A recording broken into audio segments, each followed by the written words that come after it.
そうなんですね。しかもですね、1位から7位まで。Because this new T-Mobile phone is his mobile phone and his home phone. Hello and welcome to X-Play, one of the 9 remaining bastions of communist sentiment in Hollywood. The year was 2007. If you were watching cable TV, you could still find new episodes of X-Play airing. Skateboarding was enjoying a very well-earned second golden age. Bands like Impending Doom, Job for a Cowboy, and Whitechapel were establishing a firm foothold at the intersection of death metal and hardcore. And a young Avalanche Jared would soon sit right here, in this exact chair, in front of a 1280 by 1024 ViewSonic CRT bathed in the glow of Stalker Shadow of Chernobyl. All things considered, it was an incredible time to be alive. In the years that followed this landmark release, GSC Game World would release 2 more entries in the Stalker franchise. And for those of us lucky enough to be a part of its cult following, each one would act like a window, a small opening that offered a brief glimpse into one of the most immersive, convincing, and flat-out magnetic game worlds ever made. After putting hundreds of hours into every single bit of officially released Stalker content that I could get my hands on, as well as tons of fan-made options, I lent my voice to the international chorus of fanatic supporters desperately pleading for just a little more. And for more than 15 years, due to factors ranging from petty mismanagement to international military conflict, the dream of a true and honest Stalker sequel would seem to be just that, a dream. And I think I'm man enough to admit that I became a little jaded, skeptical of the idea that I'd ever get another chance to visit this desolately haunting landscape. But if you're watching this video or listening to these words, you'll know that dream has, against all odds, finally become a reality. What could at one point be considered mere vaporware has somehow transcended the bonds of space and time and manifested itself. What I'm trying to say is, we finally have Stalker 2. And as you might be able to imagine, I am thrilled to say those words, but now that we passed from the realm of potential into real life, there are a few questions that might need some answering. I mean, it's been 15 years. The gaming industry is a vastly different place than what it was when this series had any sort of a presence in it. To put it bluntly, things have changed, and I think you could make a convincing argument for that change being oriented towards more bad than good.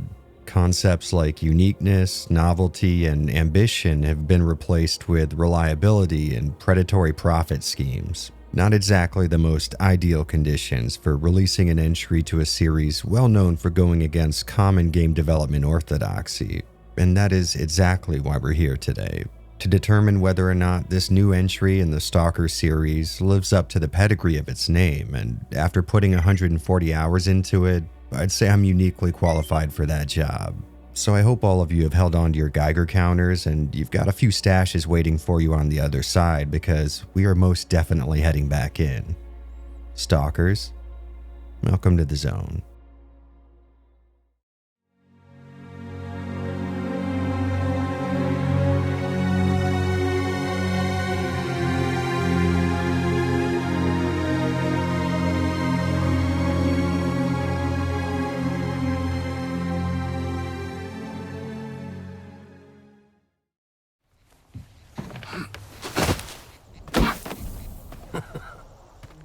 Alright, so before we get down to business, I think a refresher course is well overdue, as it's been 14 years since the release of the last Stalker game, and about 3 since I put out a video on the series. But for those of you already well versed in magic Soviet radiation lore, I'll have a timestamp on screen that'll get you past the new Stalker orientation. I've also set up this video's chapters pretty meticulously, so if I start going too in-depth for your taste, feel free to skip around. Trust me, I'm well aware I have a bit of a problem actually getting to the point most of the time. And lastly, I do want to mention that I was given this copy of Stalker 2 on PC by GSC Game World a little before the official launch for the purposes of this review. As usual, this included no expectation of a positive evaluation, and no money has or will change hands between me and the publisher/developer of the game. I'm not trying to say that I'm not for sale, I'm just saying I don't think GSC can afford me.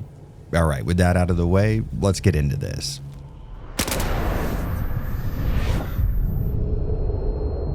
Now, interestingly, the events that would eventually lead to the creation of the zone actually began around the 1960s, but we're going to go with the broad strokes here. If you are looking for a more detailed breakdown, I'd recommend videos from Gingy and Anomalous Dugout on the subject, which I'll link in the pinned comment. For our purposes, though, this strange story starts in the mid-afternoon of 1986, where the number 4 reactor of the Chernobyl nuclear power plant melts down, causing a massive explosion and the release of untold amounts of radioactive material to be spread across the Ukrainian countryside. When the situation becomes far too large for the possibility of a cover-up, the Soviet government eventually evacuates the surrounding towns, cities, and villages, which leads to the creation of a 400-kilometer exclusion zone around the CNPP.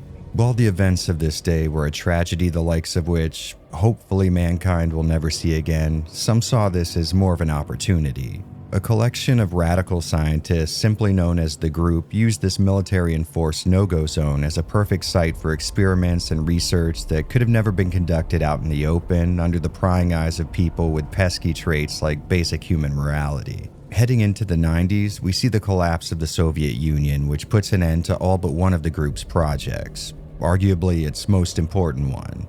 This clandestine collection of eggheads had at some point discovered the existence of the noosphere, a metaphysical field that surrounds the Earth, somehow connecting the minds of all living beings and potentially has some level of control over reality as we know it.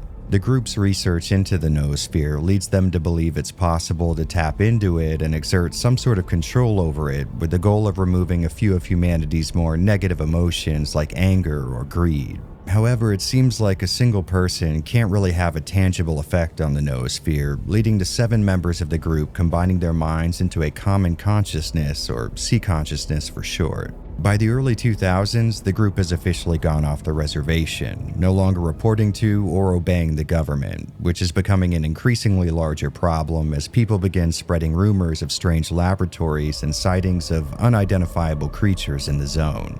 When 2006 rolls around, the Chornobyl Exclusion Zone would once again be the site of a major catastrophe.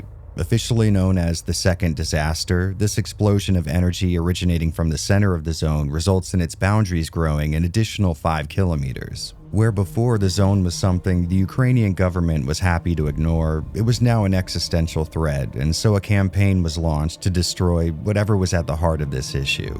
The members of the military embarking on this assignment report back with some unbelievable stories. They discovered pockets of altered reality littered around the zone where natural forces like fire, electricity, and gravity can manifest themselves in unnatural ways. They also confirmed previous reports of twisted, mutated creatures roaming the landscape and the existence of strange or impossible weather phenomena. Of course, without any knowledge of this dangerous terrain, this initial military push was a total failure, leaving the few surviving forces in the zone effectively trapped there. As time goes on and mankind slowly makes its way further into the zone, it's discovered that the aforementioned anomalous activity can sometimes produce artifacts with properties that break the laws of science. From balls of condensed frozen flames to perpetual energy batteries, these artifacts become a massive subject of scientific study, leading to the creation of a grassroots economy around them and the emergence of opportunists willing to brave the dangers of the zone to find and profit off of these artifacts. These people are eventually labeled stalkers, and as groups of them differing in ideology occupy more and more of the zone, they begin to gravitate towards forming coalitions known as factions.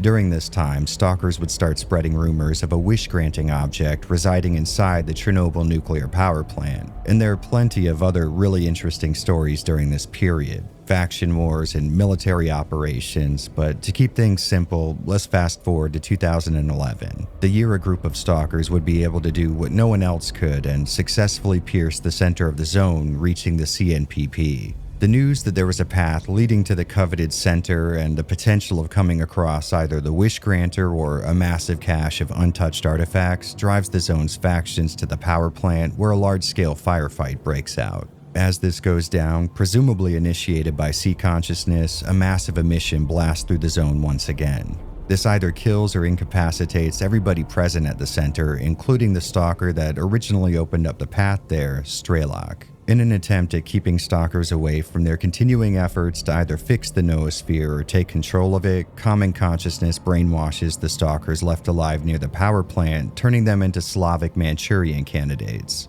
Each of these test subjects would have their memories wiped and be reinserted into stalker communities. Once there, they would begin living a fairly normal life just as they would have before, but now with the implanted mission of taking out specific targets that are getting too close to discovering the zone's secrets. 1 year later, in what I can only call a bureaucratic mix-up, the stalker Strelok was given the mission of finding and killing himself. Only he doesn't know that he's Strelok, so he spends most of his time retracing his own steps, which leads him right back to the center of the zone. Now aware of his own brainwashing, Strelok continues past the wish-granting monolith inside the CNPP and learns the truth about sea consciousness and how the zone was really formed. Furious at the revelation, Strelok helps the scientists' social standing by giving them all a series of very trendy full-body piercings. The destruction of sea consciousness causes the zone to become even more unstable and dangerous, and being a little tired of cheating death all the time, Strelok links up with the remains of yet another failed military operation for a timely evac. Alright, and now with this Cliff Notes version of events, you have officially been brought up to speed. I believe the wonders that we will bring to the world far outweigh the potential risks. How big are these risks exactly? The zone reveals a whole new world. Stalker 2's story, to borrow a very tired cliche, starts off with a bang. The year is 2021, and we're taking on the perspective of our main character, Skiff, as he's woken up by an anomaly forming in his kitchen, followed by an explosion that takes out most of his apartment and, honestly, a big portion of the building it resides in. In the rubble, Skiff finds an artifact, and since by this point the world's been fairly educated on what goes down in the zone, Skiff knows that this thing that destroyed his home might ironically be his only hope at getting some quick cash and not joining Europe's homeless population. So he gets into contact with the same Dr. Herman we met in Pripyat and arranges a deal. It seems like artifacts that leave the exclusion zone tend to lose their anomalous properties and thus their value, so the new plan is to trespass into the zone and use a device that can gather the anomalous energy there to essentially recharge his artifact. I won't let you bust it down the shit. This stone owes me a new home. And you know that plan goes about as well as you can expect, right up until it doesn't. Their contact inside the zone, Solder, seems to have sold them out, and the result is not one, but two separate groups of potential thieves converging on Skiff's location. After a nice little three-way firefight, Skiff ends up on the business end of a magazine-fed 12-gauge held by another returning face from the Stalkerverse, Nimble. So now sans artifact, our guy is sort of stuck in the zone with nothing worthwhile to do other than track down his missing payday and the people that took it from him. After this dense but relatively brief introduction, it was obvious to me that Stalker 2 was going to be a much more story-driven game compared to its predecessor. A prediction that 140 hours later turned out to be very true. Now, I've been criticized in the past for saying that all three Stalker games were pretty light in the traditional storytelling department, but that's a hill I'm willing to die on. Of course, there's a nearly bottomless hole of lore and explanations for all kinds of aspects of this game world, but I think that's the key word here. The world of Stalker has been given a very dense and rich history that spans all the way back to the 60s, and that's not even counting all the information we have on auxiliary subjects like the zone's mutants, the Project X experiments, and a vast history of certain locations and anomalies. Believe me, it's a subject worthy of getting lost in. I mean, there's a nearly infinite amount of tidbits you can learn about the zone's factions alone. But outside the first entry, Shadow of Chernobyl, there's been next to no personal tales told in the series. The average Stalker story will give you a very high-quality motivation for your main character to pursue their goals here in the exclusion zone, but will then proceed to spend about 80% of its runtime inundating you with lore regarding the ground beneath your feet. And to be upfront and honest, that is not something that I'm complaining about. It's actually what I would call one of the series' most interesting accomplishments. Each one gives you a unique set of eyes to view its events through, but for every entry, the real main character remains the zone itself. Now, would I love to know more about Scar or Major Degtyarev? Of course, but if I'm being real here, there's no way I could learn something about either of them that could even approach being more interesting than abandoned underground labs filled with national secrets and mutants that can use telekinesis to shoot you with your own gun. Without a doubt, this series has developed a very interesting approach to its storytelling, one that I love immensely, and had Heart of Chernobyl followed in those same footsteps, you would not be hearing a single critique from me. Which, in a lot of ways it does that, but without shifting focus away from the zone, Stalker 2 also squeezes in a more character-driven narrative taking place congruently. It's kind of the best of both worlds. Getting back to the events at hand though, our guy Skiff is now in possession of a pistol, the clothes on his back, and a desire for revenge, making him fit in pretty well here.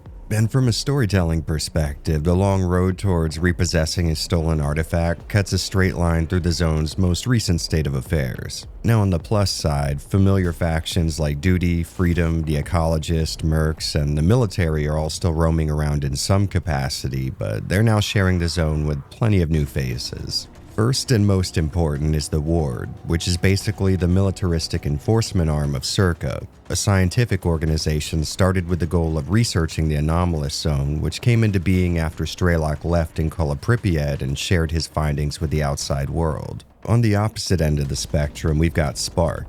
These guys are a group that works with the ecologists or any scientist not aligned with Circa and seem to have an almost religious devotion to the idea that the zone, in all of its negativity, is actually hiding something positive. They call this Stalker version of Heaven the Shining Zone, and on an interesting note, these guys are led by Scar from Stalker Clear Sky, but don't worry, we're gonna get into that soon enough. Outside of the major players, we've also got Noontide, a pretty secretive faction made up of ex-Monolith fighters. After the events of Shadow of Chernobyl, the Wish Granter, or Monolith, was destroyed, and so was its control over the brainwashed Monolithians, which is a good thing. The only real issue is that the rest of the zone isn't exactly keen on the idea of sharing space with the maniacs responsible for the deaths of an uncountable number of stalkers. Anytime a Nooner walks out that gate, there's always some stalker who thinks that killing him is the right thing to do. This being the case, Strider, a familiar face from Call of Pripyat, collected all of the former Monolith members together and carved out their own little corner of the zone, far away from the people who hate them. Skiff's quest to regain possession of his artifact starts off with some info on where he can find Solder, the stalker that sold him out in the intro, and in the course of this little interrogation, we end up being the least of this guy's worries. It's a huge pile of trash, you can't miss it. It's north of...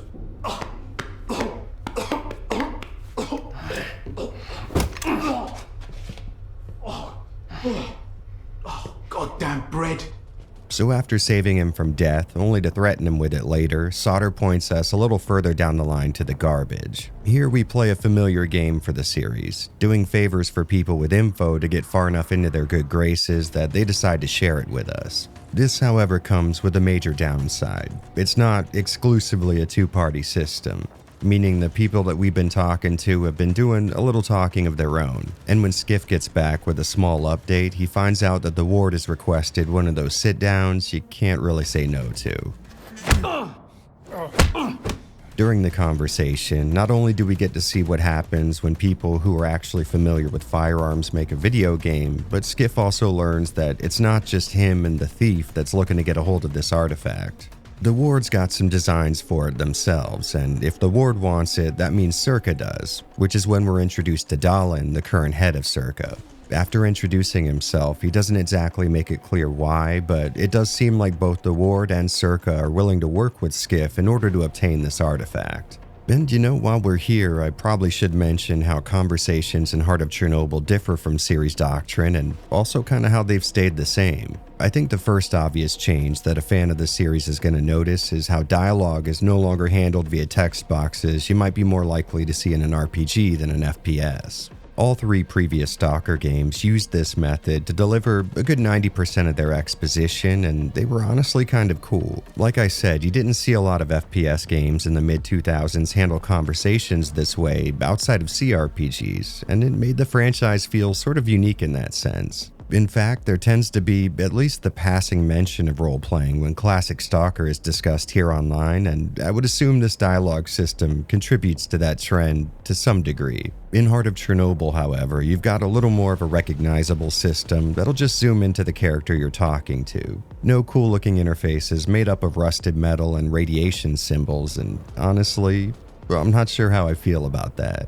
On one end, there's literally nothing wrong with this approach. I mean, it works fine, but I don't know, at least some semblance of the series' charm isn't present because of it. It's not exactly a galaxy-sized change, and to be frank, the only difference is an aesthetic one, but I will admit the old text boxes really gave Stalker games a very cool visual appeal. Each entry would have a different take on the way these things would look, but you could always count on their design being visually integrated into the world of the zone in a really kind of immersive way. You know, actually, this might be a bit of a tangent, but I do sort of miss the lost art of video game interfaces.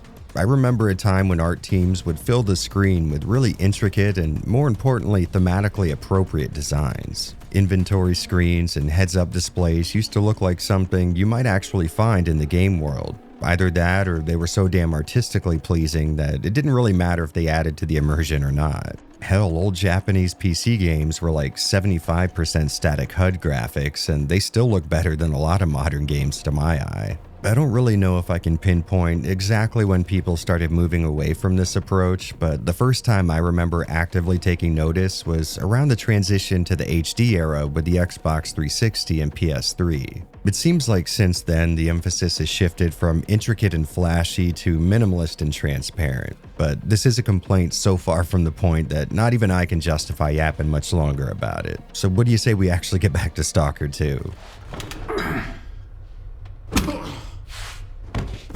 And I will say, on the plus side, the series has not lost its emphasis on giving the player meaningful choices to make. In fact, I'd say this is the most any Stalker game has ever focused on the idea. Now, admittedly, the majority of choices in the game aren't going to affect its ending in any way, but a very commendable amount do, and the less important ones still provide a nice little role-playing adjacent kind of service. In my first run, I imagined Skiff as being the type of guy who knows how to put people in the ground, but would like the option not to unless his life was genuinely in danger. So even stalkers who ended up screwing me over with bunk stash locations or ones that would send me into mutant-infested buildings would get off with a stern warning and not a series of 5.56 rounds in their skull. It's certainly not a new or even innovative idea, but from the very start, Stalker games have given the player some sort of granular control over what kind of person their main character is, and I'm really happy that that seems to be working overtime in this sequel.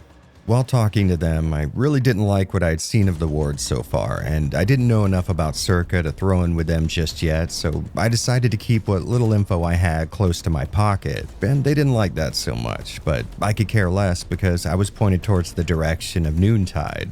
On the way to their base, though, Skiff runs into an old faction from the early days of the zone, Spark. This new version being resurrected by Scar. It seems like after his run-in with Sea Consciousness and going through the same mental wipe that Strelok did during the events of Clear Sky, Scar's been driven not exactly mad, but let's just say the guy's a few rounds short of a full magazine. Beauty is in the eye of the beholder. Would you like some toast? And by this point, you really shouldn't be surprised, but Spark is also after Skiff's artifact. Scar explains that their intention is to find the Shining Zone, a place that you could sort of call heaven on Earth. According to Spark, the zone has a dark side, which is responsible for the things like mutants and zombified stalkers roaming around, but there's also a good side to the zone. A place where a person could achieve some semblance of immortality and spread peace to the rest of the world. And just as a real quick aside, I get that Scar was using these zombies to make a point here in this scene, but I don't think I've ever come across the reason that they didn't attack him or anyone else in the building for that matter. The best I can figure is that his brain was also scrambled by Sea Consciousness, so he seems like one of them, maybe? I'm not really sure. Feel free to drop a comment if you know, because I'd love to know the real reason. Anyways, after this, Scar gets us an inn with Noontide, and after gaining access to their little section of Wild Island, Skiff finds the ex-Monolithians in a bit of a soft civil war. On one end is their leader, Strider. After the monolith was destroyed at the end of Shadow of Chernobyl, he took the initiative to gather up all of his fellow brainwashies in an attempt at keeping them safe from the rest of the zone's denizens. And at least from what we can tell, he's done a pretty good job of that so far. But amongst his faction, there's a growing movement of monolithians who actually think their near zombified state at the hands of the monolith was a good thing. Led by the blind stalker Faust, these religious fundamentalists believe that the monolith really is a god and thus could never actually be destroyed, which puts them at odds with Strider's isolationist, live and let live approach for the group. Faust, from what we can tell, is pretty damn charismatic and, well, he'd have to be, because later we would find out that he was able to turn a member of the ward to his side. After finding the guy, he seems to be in the grip of a psi-induced manic state, and Skiff ends up having to pacify him. I'm sorry, but I can't leave any witnesses.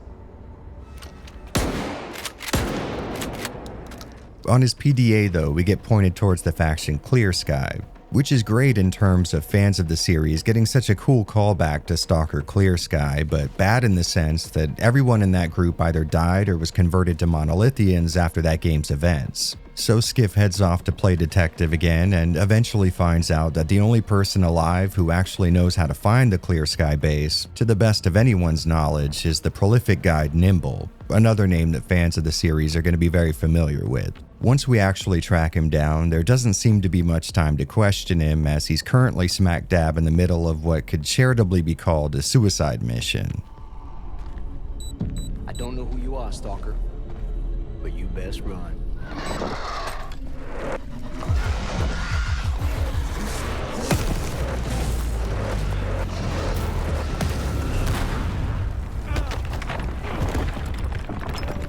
After the dust settles, Skiff recognizes Nimble as one of the stalkers present when he got robbed at the game's start, and another good old-fashioned fistfight breaks out.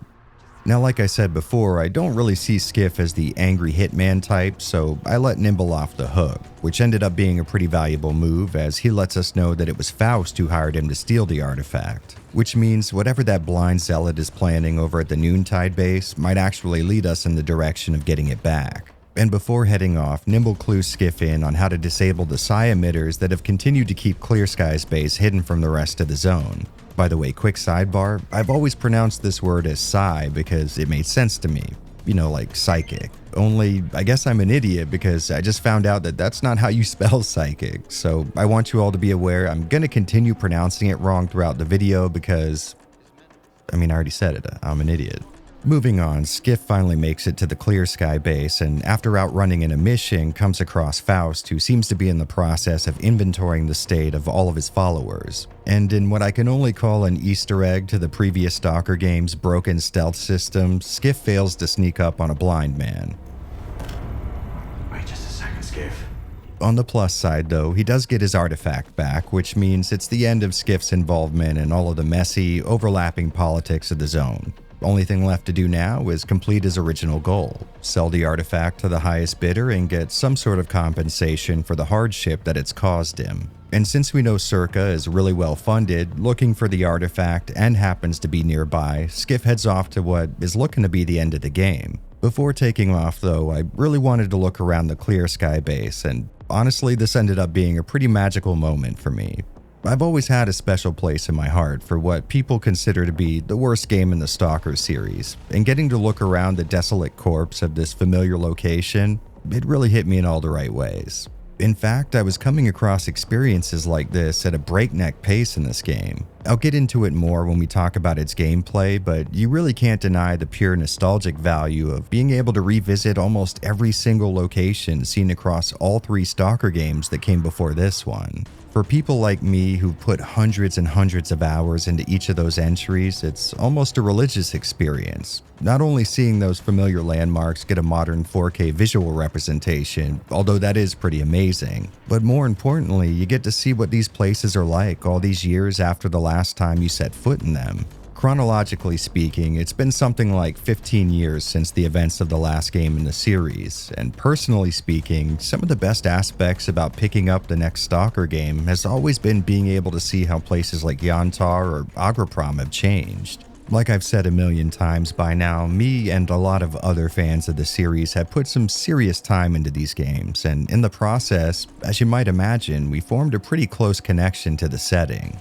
I mean, that's most of the reason that I fell in love with Stalker in the first place, and it might be kind of hard to explain outside of a 2-hour-long video essay dedicated solely to this subject, but I think I might be able to get you newbies most of the way there. When you were a kid, did you ever have to move to a new town or change schools? Well, imagine if you could see those places from your childhood right now.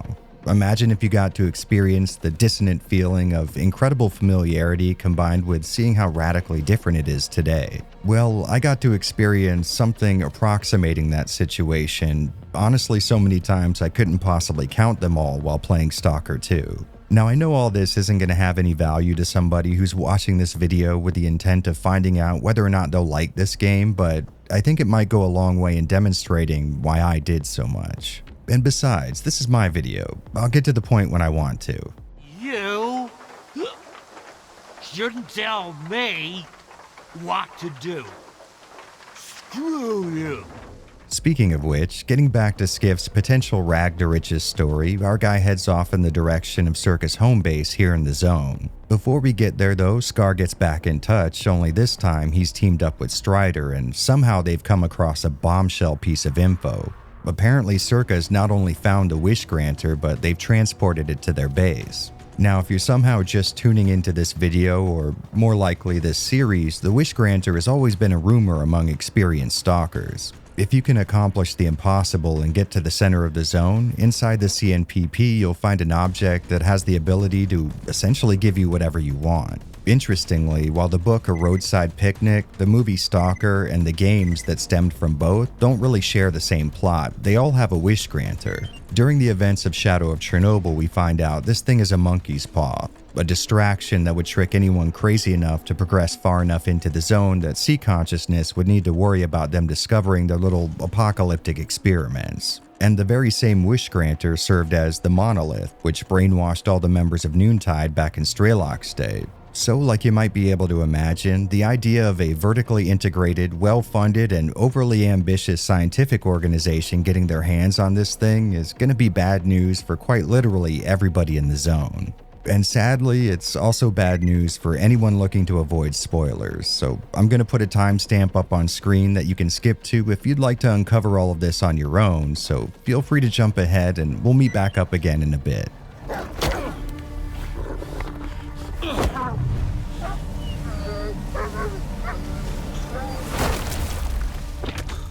Once Skiff makes it to Circa's little sectioned off portion of the zone, he's all but warmly welcomed into the facility by Dahlan himself after flashing the scanner and the artifact at the gate. Offering him a place to rest up for a bit, Dahlan reveals that Circa's goal for the moment is to use what he's calling the Alpha artifact to connect to the generators, a series of conduits that could be found in the previous Stalker games. It seems like these things, past making for some ominous as hell set dressing, siphon anomalous energy from the noosphere and use it to power all of the sea consciousness, machines, labs, and equipment. So Dahlan's plan, since he can't find a way to harvest the zone's energy himself, is to just piggyback off the generators, which will create what appears to be an infinite energy source for the people outside of the zone, removing the, or at least one of the more common issues behind international conflict. And, you know, honestly, at this point, I could see myself being convinced to join up with Circa. I mean, Dahlan doesn't appear to be some kind of a shady actor working for his own ends. The guy genuinely wants to capitalize on the abject negativity of the zone and provide some sort of a tangible good from it. Besides all the story-based stuff, while we're at Circa, we get a chance to look around, and it was really jarring for me visually. I mean, I don't think throughout the entire 4-entry franchise we've ever gotten a chance to see a single surface that wasn't covered in dirt, rust, grime, or radioactive material. During this little tour, though, we find out that Dahlan's big success with the organization is pioneering the tech that allowed Circa to essentially vat grow their own artifacts. Through what I can only call anomaly harvesting, they've been able to reproduce the conditions necessary for just about every artifact any stalker's ever come across before, which might actually explain why selling artifacts in this game makes you next to no money. Interrupting our little walking tour, something weird goes down, causing chaos to erupt as anomalies and mutants start running rampant. And since we're not looking to wait around for Circa's bureaucratic red tape to kick in, Skiff opts to take care of this himself. In doing so, Skiff runs back into Professor Herman from the intro, who apparently orchestrated all the current insanity. Herman, disgruntled that his tech is being used outside the bounds he originally imagined for it, lets Skiff know that Dahlan was actually the cause of the explosion that brought us here in the first place. Apparently, he was running an experiment that was supposed to manifest the Alpha artifact, but when it didn't go to plan, the result was anomalies and the Alpha appearing outside of the zone. So we head back to the labs with the intention of having a calm, respectful dialogue with the good doctor. You need to lay up the booze. And to be honest, we probably could have finished the job right there because the Colonel didn't exactly seem keen on stepping in. But as he was getting his windpipe crushed, Dahlan reveals that it was actually Scar who played a role in sabotaging the Alpha experiment. This moral quandary is a perfect example of a narrative tool that's been in use since the series started, and it's only going to get more common as we move on. Essentially, there's no one here in the zone that's running on moral purity. Everyone here has an idea of what they think would be best for the zone or for humanity as a whole, and to be honest, each one of them makes some damn convincing arguments for their position. And the major players you come across during the course of the game aren't exactly looking to make any friends. They've all got goals they're trying to achieve, and at best, they're more interested in recruiting a few more chess pieces to their side of the board. Both Spark and Circa don't necessarily care about Skiff or what he wants, but instead how he's able to help them. And to be completely fair, you could probably say the same thing about Skiff depending on the choices that you end up making throughout the game. You do have the ability to throw your support behind any of the factions involved and stick with them, but you could also just chase Skiff's goals and remain a neutral party only interested in joining forces with whoever's going to make that happen. And speaking of which, after getting chokeslammed, Dahlan confirms that they do have the monolith here in the facility, and in the hopes of testing that the Alpha artifact will get it working again, they want Skiff to interact with it. Here you can experience the non-canon Wish Granter endings from Shadow of Chernobyl, which is really fun, but more importantly, you can have Skiff wish for all of this to be over, which triggers the ward to attack him, killing him so all of it ends. But after the dust settles, Skiff finds out that the Wish Granter works solely in the realm of illusion, and he was never really in any danger. Regardless though, this was all just meant to test the Alpha artifact, and apparently these results mean that Dahlan can indeed tap into the generators now. There's only one slight snag, if you can call it that. Siphoning the power source behind all of this, outside of supplying humanity with what you could be forgiven for calling magic, will also get rid of the zone. Something that rings sort of bad and good at the same time for me. Before putting that plan into effect though, Skiff is prompted to meet with some Circa bigwig. We're not exactly sure what kind of position this Agatha person holds at the company, but the way that she acts and the power she seems to command gives you a good idea that it's relatively close to the top. And at the risk of giving away future events, I was sort of disappointed that Agatha didn't really show up in the story again. I mean, just in the small interaction that we had, they did a really great job of setting up this ultra-rich, connected CEO who's not afraid to leave a few corpses behind in the course of doing her job. This is exactly the type of character I would have loved to have seen play a more major role in events, but to be fair, this could just be due to the choices I made after this point. Anyways, she's got Herman tied up and gives Skiff the choice of what's going to happen to him.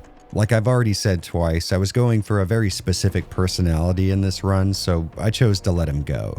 Before we leave though, Agatha mentions that she knows all about Noontide and Spark teaming up to steal the Alpha artifact, and here we're met with yet another big storyline choice.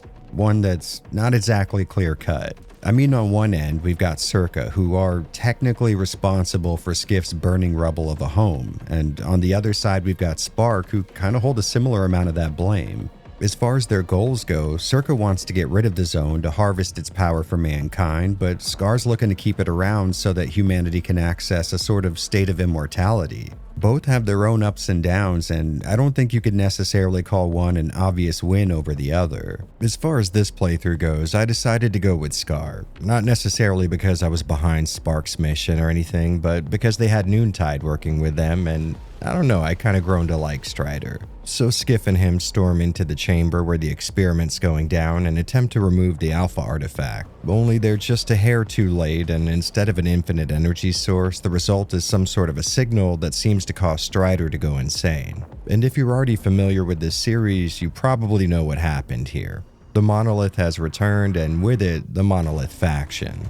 Essentially, all of Noontide has returned to their cyborg-like state, and I took this pretty hard. I already mentioned that I had a soft spot for Strider, but I mean, these guys have endured so much persecution from the Stalkers they were once at war with, and you could really see both sides of that issue. I feel like I probably also wouldn't want to hang out with someone who used to shoot at me every day, but at the same time, can you really blame victims of a mass brainwashing for their controlled actions? It's certainly a tough situation, but for the time being, the priority is getting out of the battlefield that Circa has become with a flash drive that logged all the data from the failed experiment.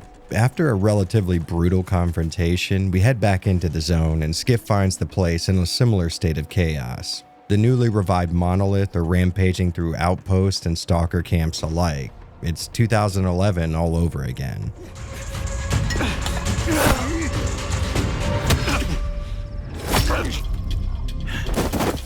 Since I am begrudgingly aligned with Spark for the moment, I helped him initiate an attack on the Duga radar array which Faust and Monolith currently hold. The idea is for Skiff to install an emitter that uses the Duga to broadcast a makeshift brain scorcher which should zombify the members of the ward who are also trying to take the location. With the anarchy that's going to introduce into the scenario, Skiff is going to sneak in and take out Faust while his forces deal with both Spark and the zombified ward soldiers. And to a degree, that pretty much goes off without a hitch. And there you go, another job well done. Guess we might as well head... Son of a bitch. Yeah, so it seems like Faust somehow has the ability to cast illusory doubles of himself, making him effectively invincible until we figure out how he's doing it and, more importantly, if there's a way to cancel it out. This new side quest on top of a side quest has us digging around the zone's old Project X labs and talking to a bunch of scientists, which puts us into contact with a classified sea consciousness experiment called the Controller Project. Now, before we get into the juicy stuff, I gotta say, I love this little inclusion because for countless years, we Stalker fans have theorized that the controllers and the burrs were the result of experimentation in the zone, but we never had any concrete evidence that I've ever been aware of. It's actually really satisfying getting some closure on the origin of some of Stalker's most infamous and mysterious mutants. Continuing to read through these secret documents, we get a twist that, despite how obvious it may seem right now, I really and truly did not see coming. See, the scientist involved in the Controller Project, after messing around with burrs and controllers, decided to try and implant those mutants' abilities into an actual person. The reason there being, this human hybrid might be much easier to control, and the first successful proof of concept was a person by the name of, yeah, you guessed it, Faust, which explains his ability to project phantom versions of himself. The document continues to say that he's basically a controller with the ability to bend people to his will, only he really doesn't like utilizing this power, choosing instead to win people over with charm, charisma, and good old-fashioned inspiration. This all really contextualizes Faust's coup against Strider, and it explains his cult leader type of personality. Luckily, Skiff also comes across blueprints for a suppressor that'll somehow mitigate his ability to cast stuff into your mind. So with this new weapon at our disposal, we head back to the Duga, and after blowing part of it up, we take on Faust. At the end of the fight, there's this really cool scene where Faust accepts his fate as being something that the monolith willed into being, but before he departs this mortal coil, he shows Skiff what the zone looks like to him, which he does to prove a point.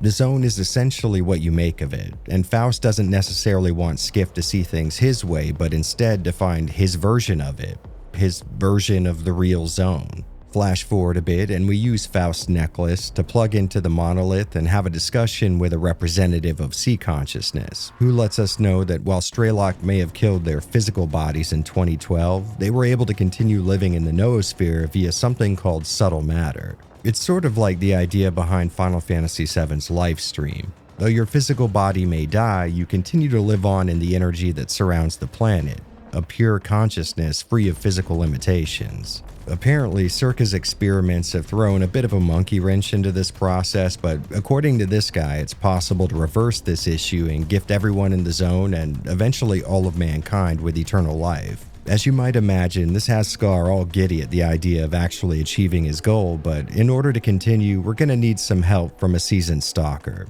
a person who's seen nearly everything the zone has to offer and lived to tell the tale. Yeah, we're going to need Strelok. Now, this poses a problem because every piece of information we've come across so far regarding this series alumni has hinted at him having major beef with Circa and potentially not even being in the zone anymore. So Skiff tries tracking down the only member of Strelok's crew left alive, the Doctor. And through our little investigation, we find out this guy may have actually become more of a legend in the zone than Strelok himself. Rumor has it that if you're a stalker in need of medical help, there's a chance the Doctor will just show up out of nowhere and nurse you back to health no matter what faction you belong to. A reputation that turns out to be true as we find him tending to a wounded Strider who was sent there to kill him. His goal seems to be to save lives regardless of what they've done or will do, and since we need his help, that means for the moment we've got that same philosophy. Heading into a monolith stronghold, we grab a device that can be used to heal Strider, which sadly turns out to be, well, unnecessary. It seems like while we were gone, Strider's gotten back on his feet and is looking to complete his mission. Now, it would be nice if we could just pacify him, but this tank shrugs off hits to the face like a G. So sadly, the Doctor ends up having to violate his own code, taking a life in order to save another. I'm not gonna lie, this was an unexpectedly emotional scene for me. I mean, Strider was a character that it was just hard not to sympathize with. The guy had been run through the ringer, and when he came out the other side, the only thing that was on his mind was helping his fellow monolith survivors. I had sort of figured early on in this story that there would have been some way to deprogram the Monolithians and return things to some semblance of normal. And while maybe there is an ending where that's possible, sadly Strider was not going to be a part of it. After this loss, the Doctor clues us in on a few important plot points. First off, he expresses a similar opinion to Faust in the sense that he feels the zone is whatever mankind decides to make of it. Sort of like a wild animal that needs to kill in order to live, the zone is neither good nor evil. It just sort of is what it is, and human beings have made it dangerous with their presence and their experiments. But a little more important than that, he also lets us know that his real name is Kaimanov, and he was a member of the group that originally created the zone. Hell, more than that, he was nearly the 8th member of Sea Consciousness, but backed out at the last minute because he disagreed with the idea that people should lose some essence of their free will, even if it does lead to a better world. Getting into the concept of subtle matter and everlasting life, Kaimanov tells us that he doesn't really believe in its existence, but if we're able to get into Lab X3 and use the equipment there to prove that it's real, he'll help us figure out what's going on. And you know, call me crazy, but this guy has witnessed several people combine into a single consciousness and was physically present during the discovery of an energy field that connects all living things on planet Earth, but for some reason, this is where he draws the line and starts being a skeptic? I mean, come on. Well, anyways, this has Skiff crossing paths with the infamous Sidorovich, a name almost as well known in the zone as Strelok, only for some more negative reasons. So after scratching his back with the expectation he'll eventually scratch ours, we're led to another stalker named Dark who agrees to help Skiff get into X3, but only if he can come with. So the two join forces and actually make it in. Only just as things start to get interesting, they wander into a trap that resembles the Stalker program's brainwashing, and Skiff has the absolute honor of getting pieced up by the legendary Strelok. Skiff wondering why the hell he attacked them, Strelok reveals that Dark wasn't just eager to get into X3 for some info or artifacts, but instead the guy was actually a leftover assassin from Sea Consciousness. And since they're not exactly active anymore, this guy must have been tracking Strelok since back in 2011. Once Strelok's convinced that Skiff isn't just another mind-wiped hitman, he says the whole subtle matter angle that we've been chasing is bunk, joining concepts like the Shining Zone and Wish Granter in the category of bullshit cooked up by Sea Consciousness. And in order to prove it, he sends us up to actually see the former, a place inside the zone with no anomalies, no mutants, no radiation or danger. And it turns out the Shining Zone is exactly what he described, just an illusion. According to Strelok, the real issue with the zone is that too many people want to use it to accomplish their own goals. That everything would be better for everyone here if it was just left alone, allowed to exist without human intervention. His essential idea is that we may have messed up by creating it, but now that it's here, we don't really have any right to mess around with it. So Skiff takes the cartridge he found in the illusion generator and plugs it and himself into the last remaining sea consciousness pod. His goal is to use its connection to the noosphere to cut through to the reality of this increasingly complicated situation. Sadly though, all this results in is one last chance to talk to Strider. And when that interaction gets cut short, we're greeted by Scar and given the chance to side with Spark for one last time.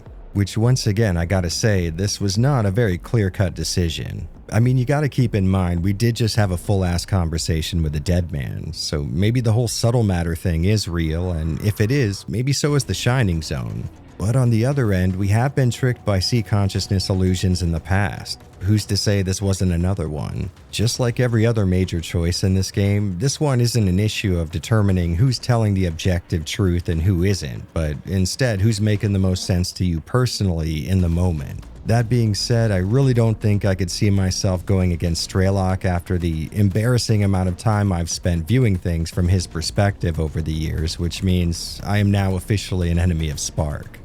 I believed in you, but you turned out to be a forgery. That's why you didn't get it. And this new alliance with Strelok immediately comes with a task because he's looking to shut down the still functioning Stalker program. He tells us that it's to keep people from getting brainwashed, but realistically I would assume it has more to do with the guy just wanting to be able to walk down the street without being swarmed by sea consciousness assassins. Hello, Skiff. It's Dark One. Remember how I tried to kill Strelok? I changed my mind. Holy shit. In the process of digging into that goal, we come across Colonel Korshanov of the Ward, who like Scar wants to know whether or not we're with him. Now this may surprise you, but I actually chose not to join forces with a guy that's had me physically assaulted on multiple occasions, so Skiff attempts to escape, which ultimately proves fruitless.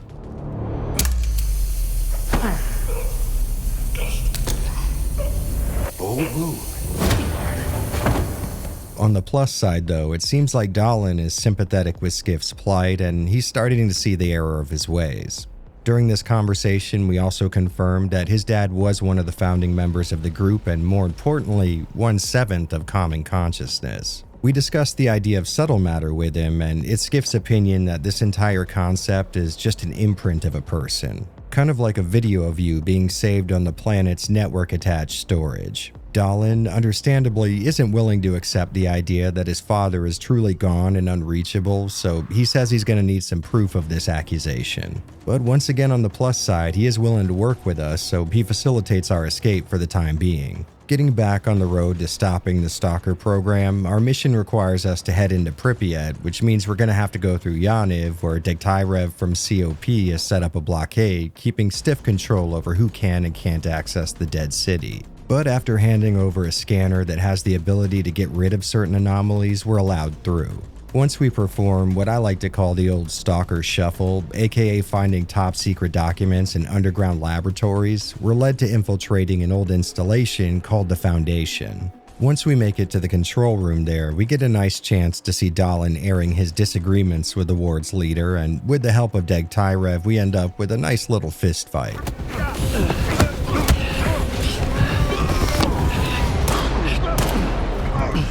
Once the colonel's been dealt with, we offer to give Dahlan the proof he was looking for. Using Faust's pendant again, we bring up the sea consciousness representative who just so happens to be Dahlan's dad.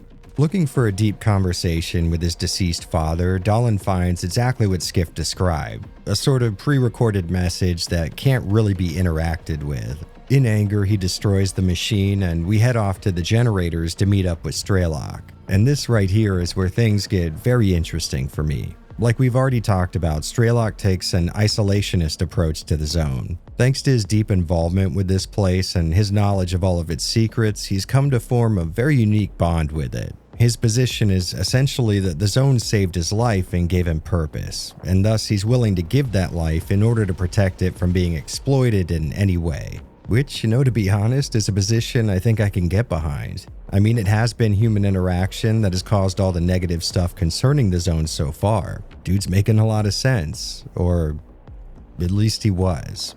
See, there's one loose end that Strelok is looking to tie up. One actor that is constantly verbalizing his willingness to utilize the zone to achieve his goals. Strelok's own friend, the Doctor. He says that he's having Skiff do it because he's worried his connection to the doctor would prevent him from being able to do the deed. Now, I've been following him so far and he's had my loyalty, but the idea of icing some guy who at the moment is minding his own business is really weighing on this newfound alliance. So I decided that I would indeed head to the doctor's place and I'd be willing to pull the trigger if need be, but beforehand, I was going to hear the guy out. Strelok's position on the matter was essentially, I don't care what you do as long as the job gets done in the end, so me and Richter head back to the Red Forest. And you know, now that I mention him, we should probably talk about this guy. Throughout most of the story's events, Richter's been present in some capacity, and for the longest time I was having issues trusting his motives. He just always seemed to be in the right place at the right time, connecting me to exactly who I needed to talk to depending on my goals. And now near the end of this story, I finally got to understand his motives. Richter used to be a guide, which fans of the series will know is one of the most important jobs a person can hold in the zone from both a lore and practical sense. Well, on one of his runs, the poor guy ended up getting his customers killed, and since then he's been on a mission to become what he calls a true guide. And to accomplish that goal, he's developed a pretty interesting web of connections. I mean, it is in his best interest to go everywhere and know everyone if he wants to be a guide, but the guy's also got a really deep and profound respect for this place. Like Strelok, Richter thinks the zone should be left to its own devices, but unlike Strelok, he's just a genuinely good person. No ulterior motives or secret agendas, he's just a nice guy. You look like a man with the remarkable ability to mess with idiots. Which makes us two of a kind, by the way. Well, anyways, we'll get into his character arc a little later, but for the time being, our boy Richter's led us to the Red Forest, where we confront the doctor who seems to have predicted this outcome.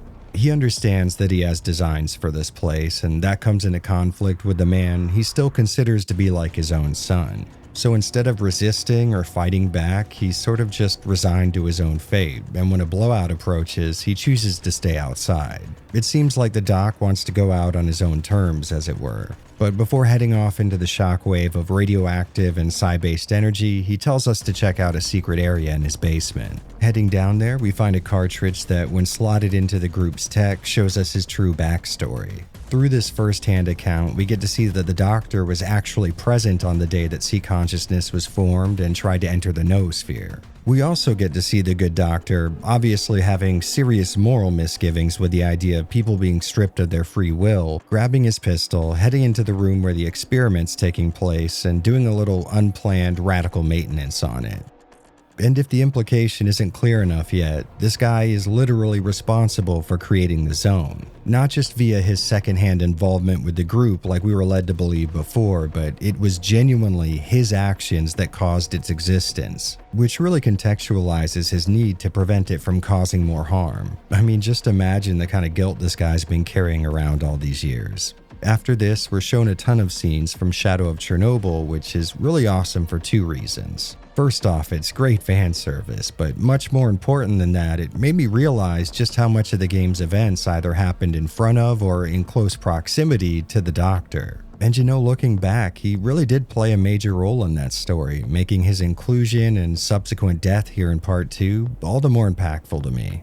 Heading back to the generators with Richter, we get to witness a nice conversation. Like I've already said, Skiff, Richter, and Strelok all agree that the zone needs to be free, but it's Skiff and Richter that sort of differ from Strelok in their interpretation of what that word means. They both believe that people shouldn't be choosing for the zone, but instead, it should be choosing for itself. So the new plan is to use the remaining sea consciousness pod and the Heart of Chernobyl artifact to make contact with the noosphere and give it a chance to decide what it wants to happen. So Skiff comes to Strelok with the news that while it wasn't exactly by his hand, the Doctor's now dead and that his intentions have changed a bit in the interim. Strelok sees Skiff's hesitation and new goal as a sign that he's not really on board with the mission statement here, and that being the case, he's just been upgraded to another loose end to be tied up.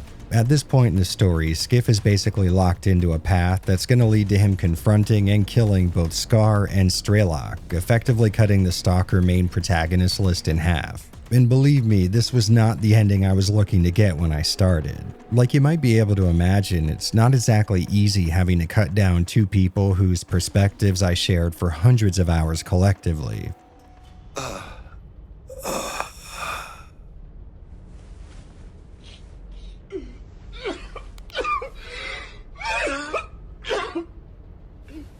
I mean, it's not like it was bittersweet, it was just bitter having to come into conflict with their personal missions. But at the end of the day, I was just looking for Skiff to stop being a pawn of other interest and for him to make a decision for himself. So after we accomplish what Sea Consciousness couldn't, Skiff heads into the pod with the intent of letting the zone decide what it wants its fate to be. And it does, which ends up being not the best decision I've ever made before.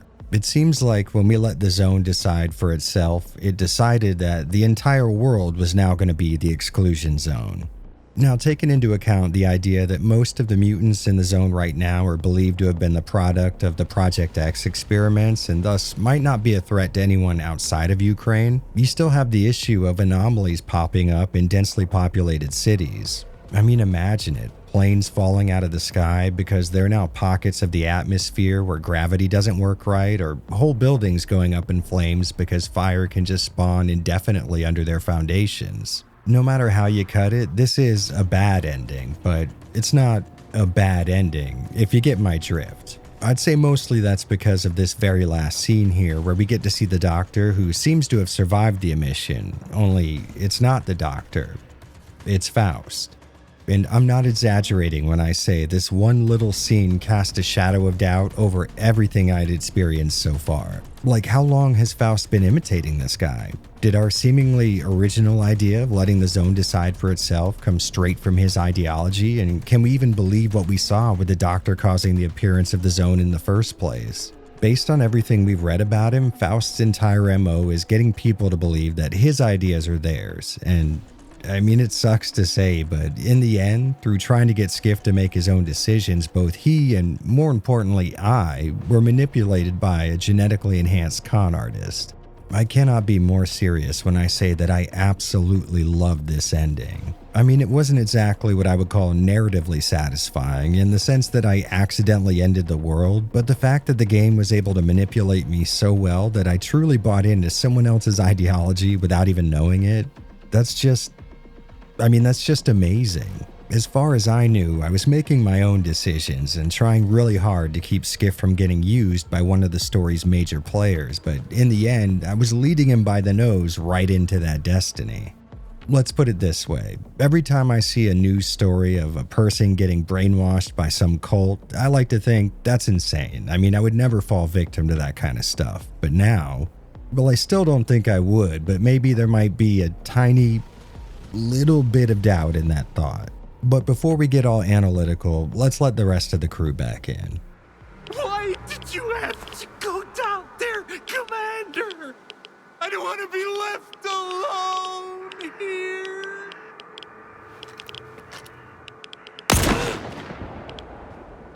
Stalker 2 Heart of Chernobyl's story was precisely what I wanted it to be, and a whole hell of a lot more. By the time I saw the credits roll, I was in possession of a literal ton of additional information on the Chornobyl Exclusion Zone and a roughly similar amount of questions left unanswered. Like I've already said in this retrospective and this video, these games, while putting the player in the shoes of a protagonist, aren't necessarily about those protagonists. The main character in any Stalker title is always going to be the zone itself. And I know that sounds like some sort of pretentious thing that a person would say if they were trying to get you to believe that they have media literacy, which, by the way, I don't, but genuinely that is the case here. I mean, across all three games, most story-relevant dialogue, spoken or written, is going to be dedicated to providing more insight into both where the zone came from and what's happening in it at any moment, which I think fans of the series will agree is always the right move. The way you're introduced to the zone in Shadow of Chernobyl sets up this really interesting mystery. I mean, where did this place come from and how does it do what it does? And by the end of that game, you would think the mystery would be cleared away by the answers to those questions, but it only ends up opening this world for even more investigation. The next entry, Clear Sky, would not only provide clarification on some aspects of SOC's story, but also gives you the opportunity to see those same events from a different perspective, all while getting more information on the complex web of factions and organizations running inside the zone. By the time the third game, Call of Pripyat, was released, we got a chance to see what the outside world was doing about the zone and finally experienced a bit of a bookend for Strelok's actions after the first entry. And throughout all three, we just keep coming across these historical accounts of events in the zone both before and after the second disaster. Through a combination of government documents and stalker rumors, we found out what the X-Labs were up to, or people's best guesses as to the origin of specific mutants that plagued the zone. Hell, there's even a mission in Call of Pripyat that fleshes out the history behind one of the guns that's been in the series from the start. Like, imagine if there was an entire Resident Evil spin-off game dedicated to Leon's VP-70. No matter how you slice it, the zone is pulling double duty as both the series setting and its biggest story focus. And I bring all of this up because Stalker 2, in my opinion, follows in this tradition perfectly. While there is an amount of personal drama going on here that far exceeds any other entry in the series, it's always either closely tied to the history/future of the zone or one of the factions operating in it. And more importantly, nearly every single character you come across through the course of this story is either returning from a previous Stalker game or shown to have been involved in the events surrounding one. And none of it feels like fan service. It's like the game's developers somehow managed to crack a secret code that allowed them to create something that's both a celebration of a franchise's history and a significant addition to it. And to be perfectly fair, it might just be my love affair with Stalker that makes me say this, but I think Heart of Chernobyl does an incredible job of sticking to its own franchise blueprints without feeling hollow or lacking in any real substance. To be fair, it might just be my love affair with Stalker that makes me say this, but I think Heart of Chernobyl does an incredible job of sticking to its own franchise blueprints without ever feeling hollow or lacking in substance. I guess to put it another way, it's the absolute best case scenario for a video game sequel. Now, you definitely could make the argument that this game has its feet planted firmly in a story that was already told nearly 2 decades ago, but to me at least, the additions and revelations here in Part 2 are more than substantive enough to stand on their own. We're still receiving brand new information on concepts that all of us thought we perfectly understood till now. When you think about it, it's honestly kind of impressive that GSC Game World's been able to squeeze this much content out of a tale that was essentially wrapped up by the time the credits began to scroll at the end of the game it first showed up in. And I'm not sure if the subtext has been ringing through it all, but aside from all of this, this is just a really, really good story. It's this surprisingly well-told tale of a small inciting event leading the game's main character into this whirlwind of bigger interest and him deciding to either attach himself to an existing ideology or dig his feet in and form his own. Now, admittedly, it is impossible for me to divorce myself from a narrative world I've already fallen head over heels for, but if I could, I think I'd still be totally in love with Stalker 2. That does, however, bring up a very important question. One that I'm sure a lot of you watching right now will have already asked before getting here. Can someone new to this series play Stalker 2 and enjoy its story without taking the required college course on its pre-existing lore? And I think there are 2 answers to that. Now, my own heavily biased opinion, yes, because Stalker is amazing and its world is one of the best to ever grace the medium. But that being said, there is a bit of no mixed in with that yes. I think for a person to properly get the intended experience, a bit of prior knowledge is maybe not required, but let's say recommended. Now, ideally, I'd be able to end this section by saying this game's story is so damn good that it stands on its own, but to be totally honest with you, I'm not really sure this was something GSC Game World was worried about during development. I mean, to put it plainly, Stalker 2, it was made for Stalker fans. And sure, that can be kind of hard to hear. No one likes being more or less excluded because they never thought to install an obscure 2007 PC title more than 15 years after its release, but that is sort of the case here. Developing a game specifically for a pre-existing fan base is a bit of a double-edged blade, and one of the negative ends of that is people not already in that fan base may find getting into it as an uphill battle. I think someone in that position may find that a lot of Stalker 2's allure might unknowingly be passing them by. When we get right down to the heart of things, this is not a title that's very concerned with whether or not its story is going to appeal to newcomers, and that can sound a little exclusionary on its face. But at the same time, I think there's genuine and honest value in creating video games with a very specific, narrow focus on its audience. Now, it is my genuine and sincere hope that those of you new to the franchise don't hear this and think that you're not wanted here, because nothing could be further from the truth. I started the Stalker retrospective for two very specific reasons. One was obviously to celebrate a series that I love, but two was to get more of you to play it. So please don't misconstrue what I've just said as gatekeeping, but instead, I guess what I'm trying to say is you might want to do the required reading before jumping into this one. Now, can a new player pick this game up and through its dialogue alone get an idea of who Strelok is and what he's done in the past? Sure, but if you haven't jumped into his head and experienced all of those events firsthand, there's just no way you can extract the same value out of them.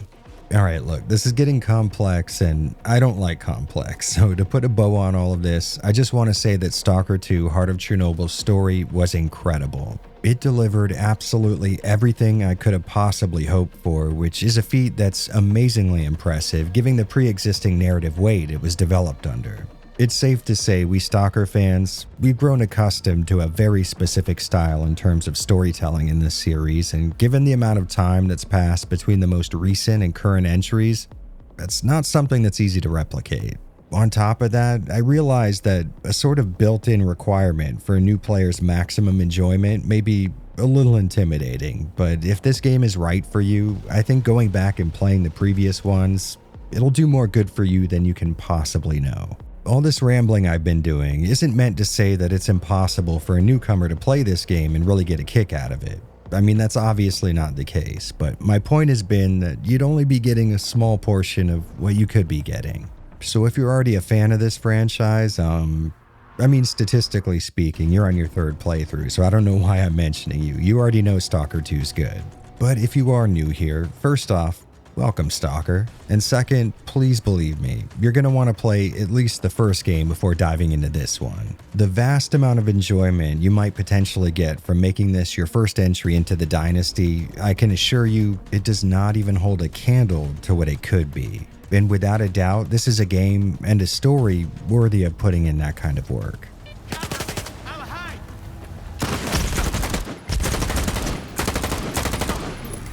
When a franchise with a relatively sizable cult following gets a sequel after nearly 20 years, there's really only one question that needs to be answered. And without dragging this issue out, yes, I am willing to testify under penalty of death that this is an authentic Stalker experience through and through. Now, if you're new to this series and you're not familiar with what that means, maybe I can start you down a path of changing that.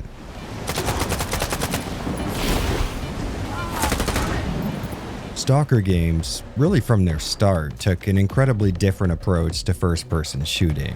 While most games of its day were looking to excite that specific part of the gamer brain dedicated to enjoying large multi-person shootouts, Stalker was, well, it was providing that, but also a hell of a lot more. It's the type of game where you're just as susceptible to bullet holes as your enemy. A game where knowing the lay of the land, who's who, and where the nearest trading post is can be significantly more valuable than Twitch shooting skills. Because realistically, Stalker is a lot more about this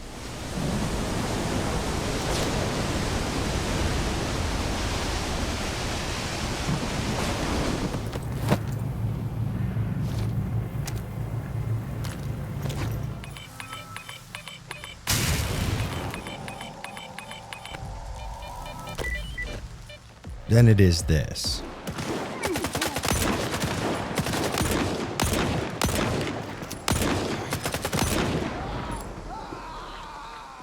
Shooting, while actually really fun, is going to make up a very small portion of your experience here in Heart of Chernobyl. More often than not in this game, you'll be exploring ruined buildings, nabbing valuables from stashes, trying to get your hands on artifacts, looting corpses, repairing your gear, or eating and sleeping. Really, I think the best way to put it is that Stalker leans much more towards being a simulation than a power fantasy. Sure, you can engage in your more typical FPS gameplay here, but even while doing that, you'll be taking care of more complicated tasks like selecting fire modes on the fly, clearing jams, bandaging wounds to prevent bleeding, and checking your corners. There's just a very dense assortment of skills that you're going to need to excel at, and this kind of approach to gameplay has always been where Stalker excels. In fact, there's so much that goes into playing one of these games that while writing this script, I was sort of at a loss in terms of where I should start explaining things. But eventually I landed on what I would call Stalker's most important pillar of gameplay: exploration. You can really think of Stalker 2 as all three previous games stitched together, because with very little exception, every single location that's ever been in a previous game can be found here. And unlike those predecessors, this is an honest-to-goodness open world. Where Stalkers 1, 2, and 3 would break the zone up into several large sections separated by loading screens, here in Heart of Chernobyl, you can walk all the way from Cont to Pripyat and almost never have the game break immersion to load in a new area.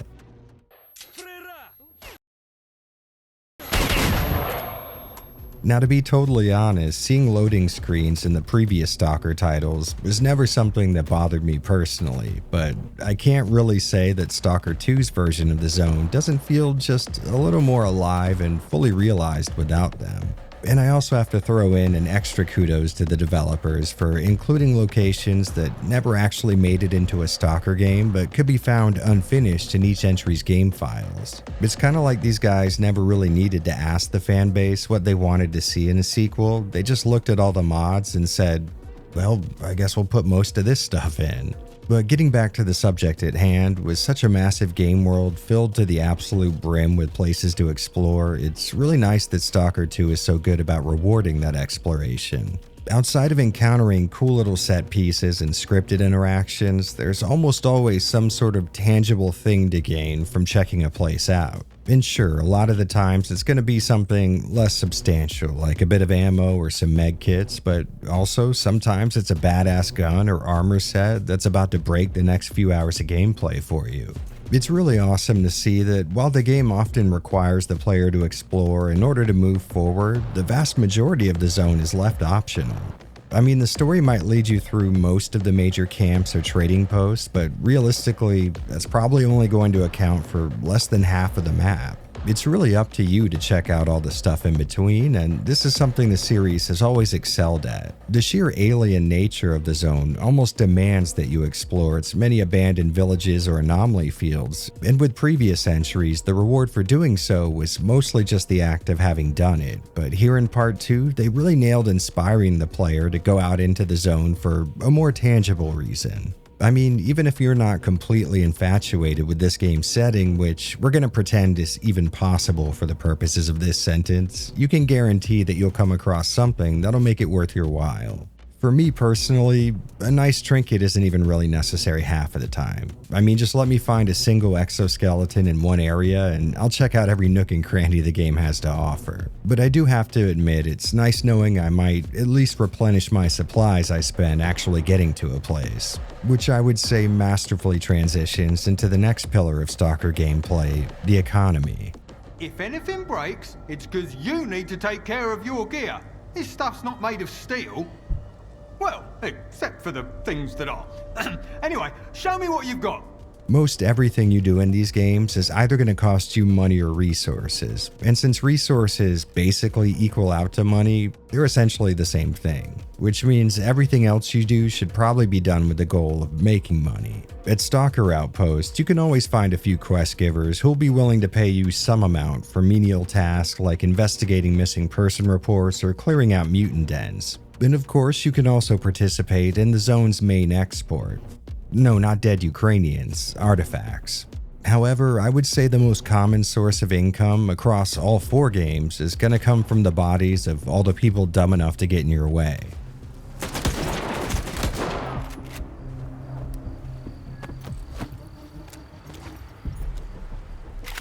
Looting corpses is a massive part of Stalker, and subsequently, not having enough strength to properly carry all the shit you just looted is an equally massive aspect of it. And I would say this is where Stalker 2's staggeringly large map can actually work against you, because when you're so loaded down with guns and ammo that you can no longer run, getting to the next trading post can be a huge pain in the ass. Back in the third game, Call of Pripyat, you could always come across a random guide out walking the zone and get a quick fast travel to any place you've already discovered. Something that would have really cut down on my snail's pace walks through Heart of Chernobyl. But we're going to get into my not insignificant issues with the game a little later. In terms of combat, I'd say things feel pretty damn accurate to what any Stalker fan would be expecting, if they were coming straight from a modded playthrough. In the original Stalker titles, you could describe the combat as being a little bit clunky. Even at harder difficulties, bad guys could take a ton of hits before dropping, and so could you. So fights would often devolve into these sort of long, drawn-out affairs where you could spend an entire magazine on a single person, and even if a majority of those shots were on target, they'd still be standing in the end.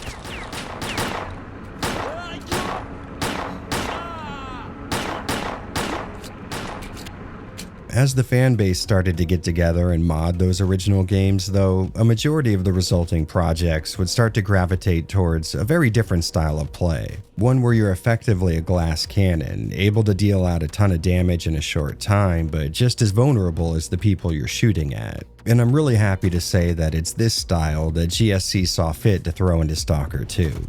For the most part. Fights in HOC feel much more fast-paced, and the time to kill is definitely a lot shorter than a vanilla playthrough of any previous entry in the series.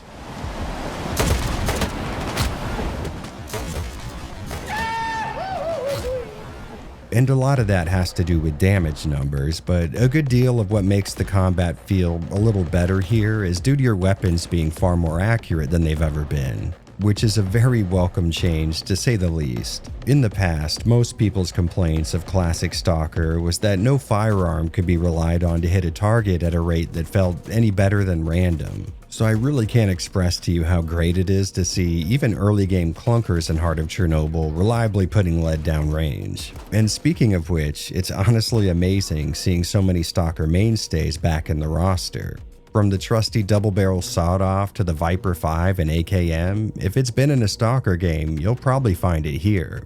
Along with a few guns that I swear were taken straight from some of the more popular mods. I mean, I don't exactly have a precise memory of every firearm the series has ever officially seen, but I swear the first time I got my hands on a Mark I EMR was an Anomaly, a mod that combines all of the previous Stalker campaigns and maps together. And continuing in the direction of series tradition being kept, you can still take your gear to technicians to repair durability and modify stats. Which might sound like a relatively simplistic inclusion, but this actually serves several purposes. It's obviously a great method to keep the player engaged in the economy here in the zone since it costs money, but this combined with the need to restock on supplies can also make the act of venturing out into the unknown a little less of an unplanned affair. As you continue to play Stalker 2, you're soon going to develop the habit of making sure your gear is tuned up well before you head off on any sort of mission, and after you've been out in the shit for a while, you'll really be able to tell when your equipment's degraded enough to warrant heading back into town. It supports a great little gameplay loop that'll have your actions in the zone carrying a little more weight than they may have otherwise. And if you get into the combat here, keeping on top of your stuff's condition is going to have a pretty substantial effect on things. With guns, durability decreasing means a heavily increased chance for jams, which sucks no matter when they occur, and your armor will start losing its defensive protections. On top of that, this mechanic also keeps you from dominating with a single weapon you just looted from an enemy. Outside of a few unique cases, most guns aren't really going to be anything all that special until you pumped a good amount of funds and time into them. And since some upgrade paths can lock you out of others, a player can really get in there and specialize in the type of shooting that they enjoy most, which I think is my favorite aspect. There's just something about tweaking firearms in video games that I'm always gonna love. Even simple stuff like choosing which type of optics I want to use or whether or not to attach a suppressor gets me feeling the same way I did back in the late 90s tweaking a gun's fire rate or status effects in Parasite Eve.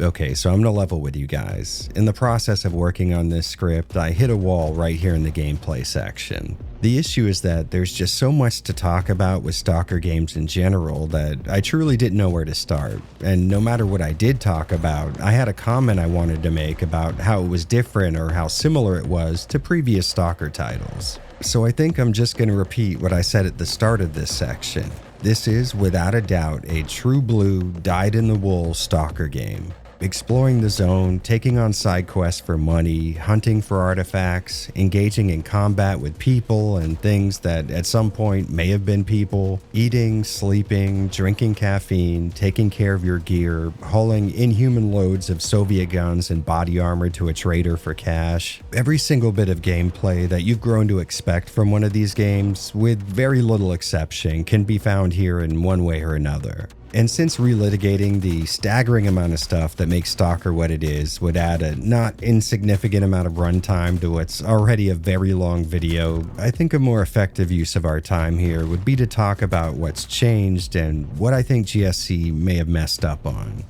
Freeze, motherfucker! I mean, hold, Stalker. This is the commissary. You can't go in without a personal invitation from Roosevelt. But before we get into that, I want to make it painfully clear that I am, in no uncertain terms, in love with Stalker 2: Heart of Chernobyl. Without a doubt, the 140 hours I put into the game so far has been some of the most fun I've had in... Hold on a second.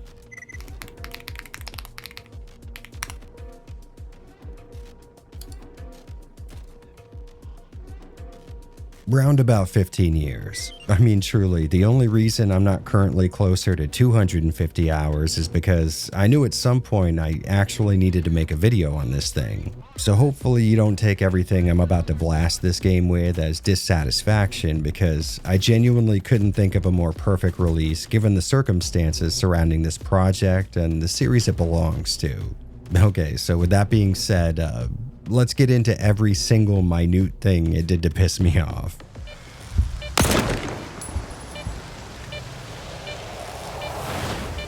Now, if you wanted to, you could class the Stalker franchise as being made up of a series of video games. But I think you'd probably have just as easy of a time describing it as a vast collection of glitches that have accidentally fallen into a shape somewhat approximating video games.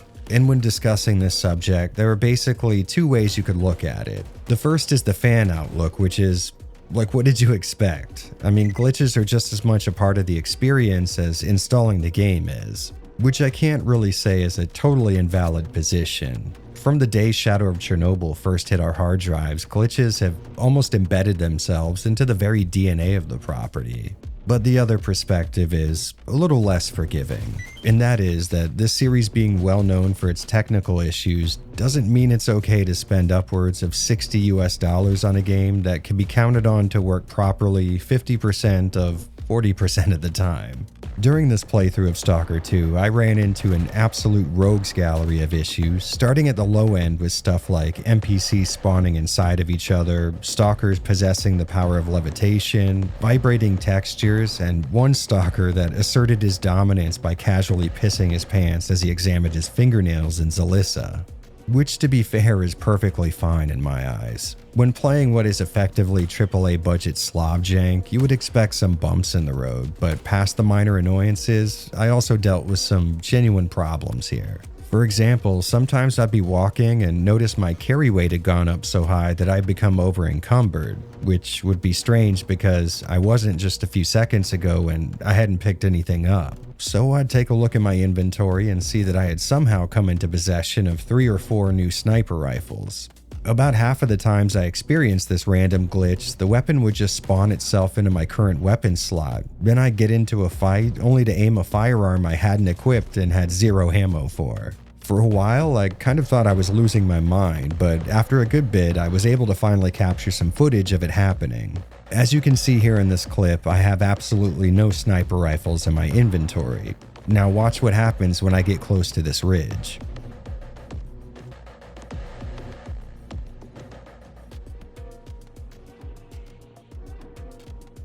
Hopefully you saw the rifle just randomly spawning into my hands there. And check this out. there's 3 more where that came from. This glitch would happen with such frequency that I almost stopped noticing it. I'd just robotically clear the extra rifles from my inventory and re-equip my main weapon again because it had become sort of part of playing this game. Moving upwards in severity, I would often run into a bug where my keyboard inputs would just stop being read.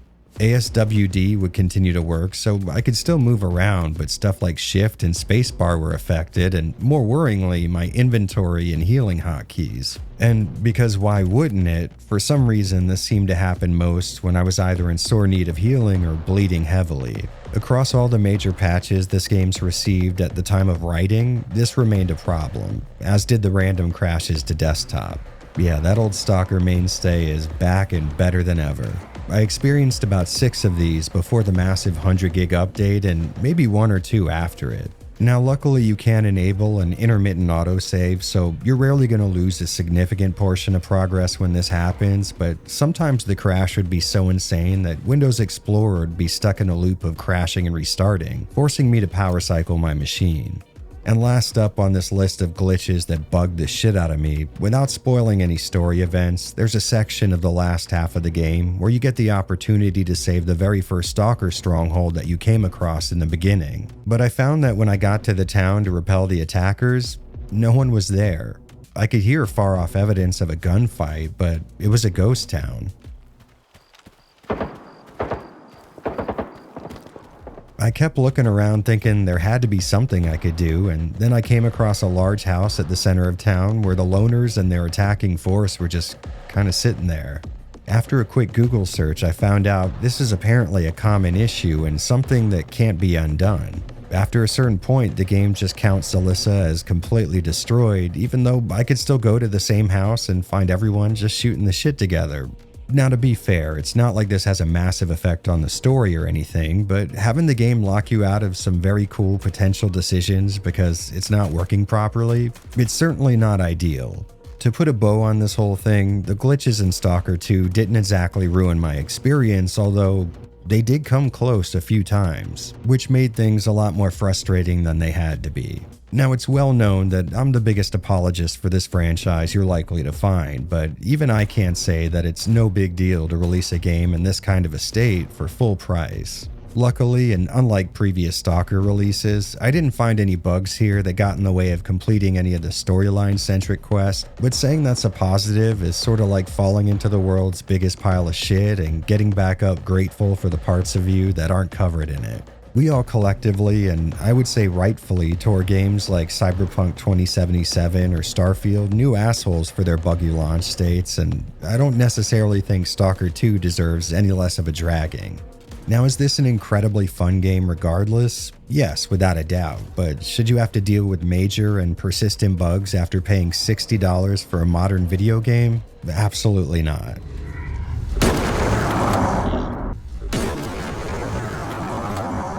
That was awesome! Hey, but how about we cool down for a bit by moving over to a subject I like to call, if it ain't broke, GSC probably shouldn't be fixing it. A collection of elements that worked perfectly well in older Stalker titles, but are either broken or not as functional here in the sequel. And I feel like it's wholly appropriate that we start off with A-Life. If you're new to this series, you might not know that at one point it was governed by the idea that the zone and all of its inhabitants should truly feel alive. So during a playthrough of the 3 previous Stalker titles, NPCs would interact with the environment, anomalies, mutants, and other NPCs in a way that simulated the randomness of real life. And the best part was that these interactions would happen whether or not you were there to witness them. This A-Life system gave the zone a really organic feeling, as you never knew what to expect. Sometimes a horde of mutants would attack an outpost while you were trading, or while you're going from one place to another, you may come across some sort of a faction dispute out in the open. The unpredictable nature of it all really helped sell the game's setting because, on a lore level, the zone is supposed to be this no man's land where you're just as likely to see some sort of beautiful reality-breaking event as you are to wander into a situation that you've got no chance of surviving. And I can't think of a better way to drive that point home than to have the player witness a near constant assault of RNG-laden interactions. No matter how you look at it, A-Life was a big part of what gave this series its identity, which is why I was was severely disappointed to see that during most of my playthrough, it was effectively non-existent. From what I hear, implementing a new version of A-Life was causing way too many issues with Unreal 5, and you gotta keep in mind, this is a game that had already seen its fair share of uphill battles, so sadly, Stalker 2 launched without it. And you know, if I'm gonna be totally honest with you, at first this wasn't exactly a blaring exclusion, because the game does have a way of emulating a rudimentary form of A-Life. But after spending a good amount of time in the zone, that illusion began to fade fast. I started noticing that the game would just spawn NPCs and mutants in an area that I wasn't currently looking at, and sometimes through the course of just playing normally, I could actually see that taking place. And as this happened more and more, I started to get an idea of the distance this would happen at, and I could pretty regularly predict where enemies would be coming from depending on the environment and the situation. Now compare that to any of the previous Stalker games where you could, if you wanted to, take your binoculars out, stay at a distance, and watch a group of stalkers walk from one corner of the zone to the other, organically interacting with the environment and its inhabitants along the way.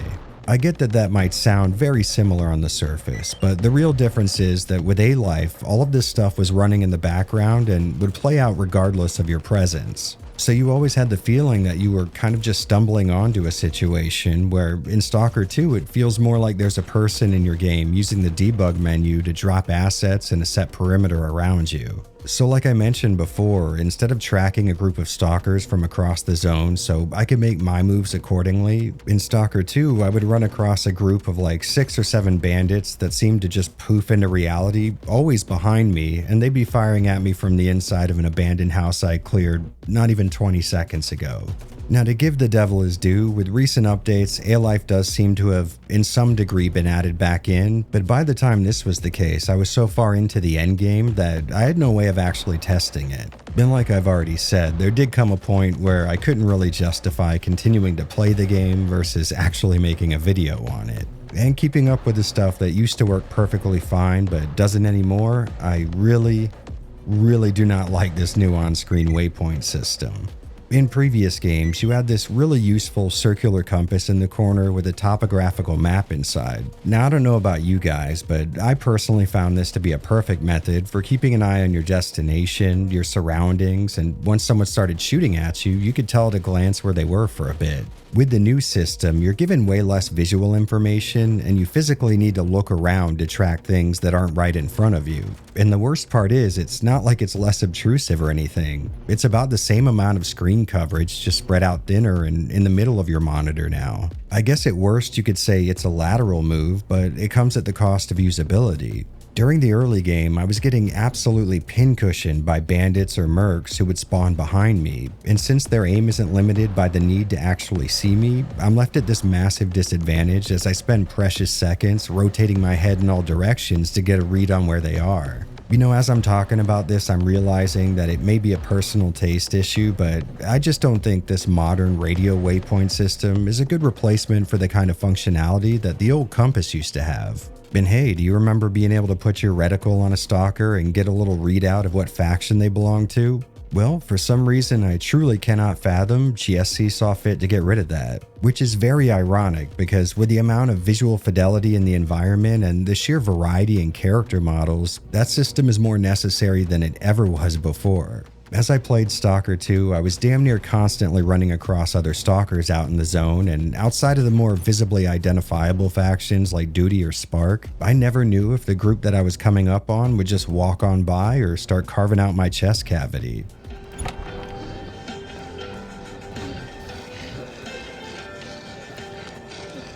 Everyone, stay put. I mean, don't get me wrong, it's really great to see such a variety in the way other stalkers can look in this game, but when you're pretty far out, the differences between a bandit that's not wearing a balaclava and a loner, they're almost non-existent. And unlike the previous 3 games, you don't get a pair of binoculars that could give you a better look at things that are far away. By the time I had already put tens of hours into the game, I got really tired of wearily creeping up on every group of stalkers I came across to find out if they were friendly or not. So I just started running up to groups and waited for them to either start talking to me or shooting at me. Oh, and also, this might be a bit of a small complaint, but I hate that I can no longer keep running while going through my inventory. I know this might seem like a very weird mechanic, but it has been in the series since the start, and you'd be surprised how handy it can be. I mean, you do spend a good portion of these games running from place to place, and your inventory is in almost constant need of some kind of attention. It just seems odd to me that this wouldn't make it into part 2.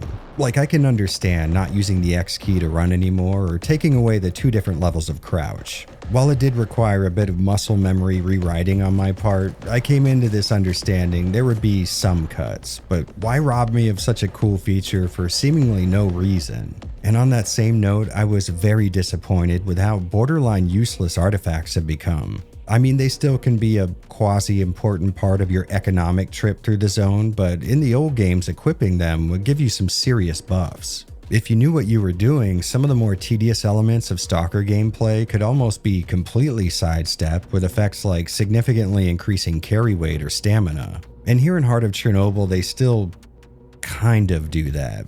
The effects are still here to a degree, but you never really get to that level of feeling like you've broken free from those early game restraints. Even with the absolute best artifacts the game has to offer and a suit that completely negates their radiation, I still felt like I was only marginally better off than I was in the lesser zone with 100 coupons and a single handgun to my name. And that goes double for Stalker 2's quote-unquote legendary artifacts. Most of these things either offered such negligible effects that I ended up selling them, or such annoying side effects that I never used them. For those of us who are very used to the way you play Stalker games, this feels particularly nasty.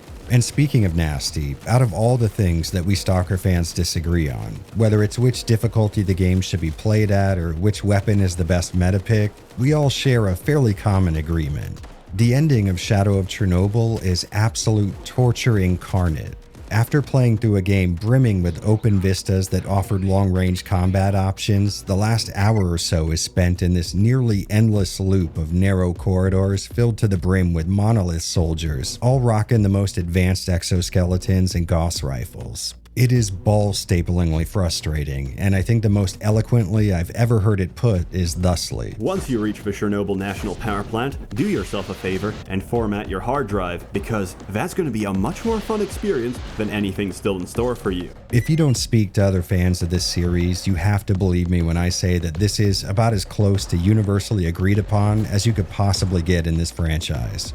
But hey, here's the good news. Stalker 2 copies that dogshit ending sequence almost beat for beat, and this is the good part, stretches it out to what feels like 4 times longer. Now don't get me wrong, I love the story that was included in the ending, but I'm not joking when I say that I would be far more excited at the prospect of upcoming dental work than I would be to go through that hell again.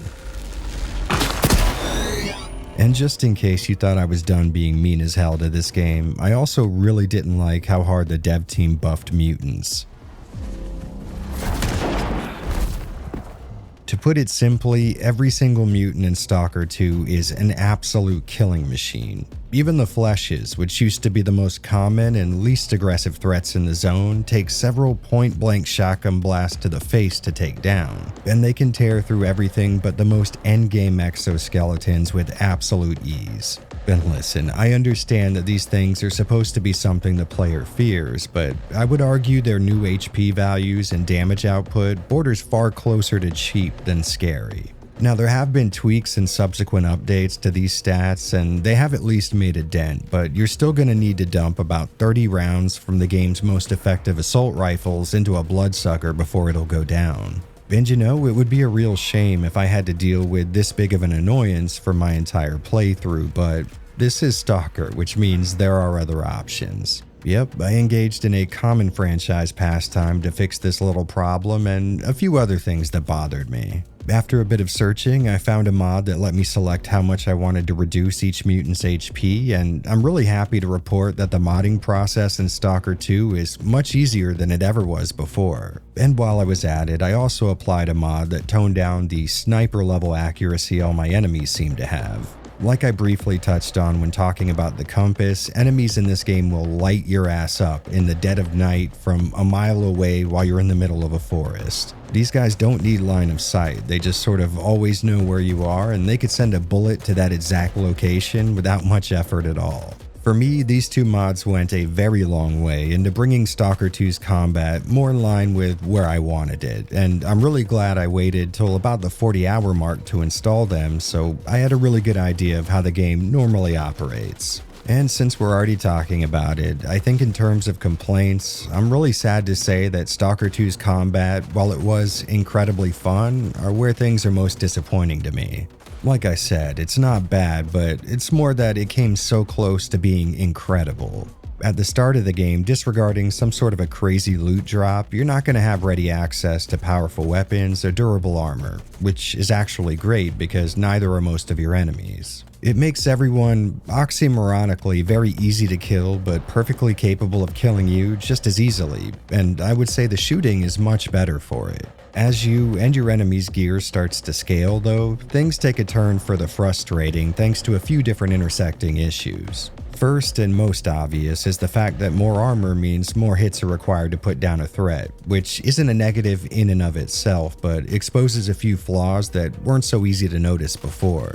Like I already talked about, enemies in this game will fill you with holes if just a few of your hair follicles are showing. I mean, genuinely, you can just barely nudge the smallest portion of your view out from cover, and every enemy in the vicinity that can physically hit that target will. And when it takes longer and longer to down a single threat, you'll end up obviously having to expose yourself for longer and longer periods of time. It's a kind of negative correlation where your guns don't ever seem to catch up to the pace at which armor increases in stats. So it ends up taking more shots to put down enemies, and not only are they capable of hitting you much more accurately than you could ever hope to be hitting them, but as time goes on, you'll be encountering them in much larger groups. Now, it's really important to mention that this issue alone isn't a problem, because you are going to come across an absolute surplus of healing items. I mean, by the time I was halfway through with the game, I'd be dumping these things 20 and 30 at a time when I needed extra carrying capacity. Now the main problem comes into play when you're using them, or really doing anything.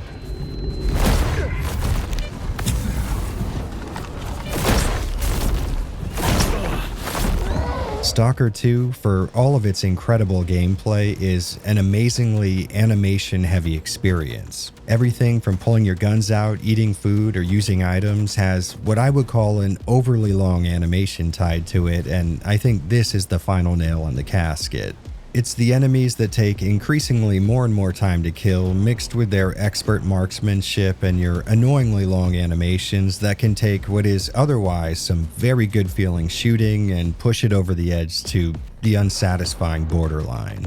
Past the middle of the game, I was taking tons and tons of damage in every firefight, which would mean lots of bandages and first aid kits, requiring me to stop shooting and dedicate the next few agonizingly long seconds to applying heals, changing weapons, or reloading. And like I've already mentioned, it's made even worse because there's so much about this combat that makes it so damn fun. I mean, the AI, outside of its laser strike from orbit levels of accuracy, is pretty good about flushing me from cover whenever I was getting a little too comfortable in one spot. When engaged in firefights, I was constantly having to stay mobile and keep track of multiple targets. It makes for an incredibly tense experience, and the punishing nature of mid-game weaponry had me paranoid as hell. I have truly never played a video game that made me so damn afraid of turning my flashlight on at night. Because sure, it would be nice to see where I'm going in the dark, but I'd also like not to advertise my exact location to every bandit in the Tri-County area. And if it wasn't clear,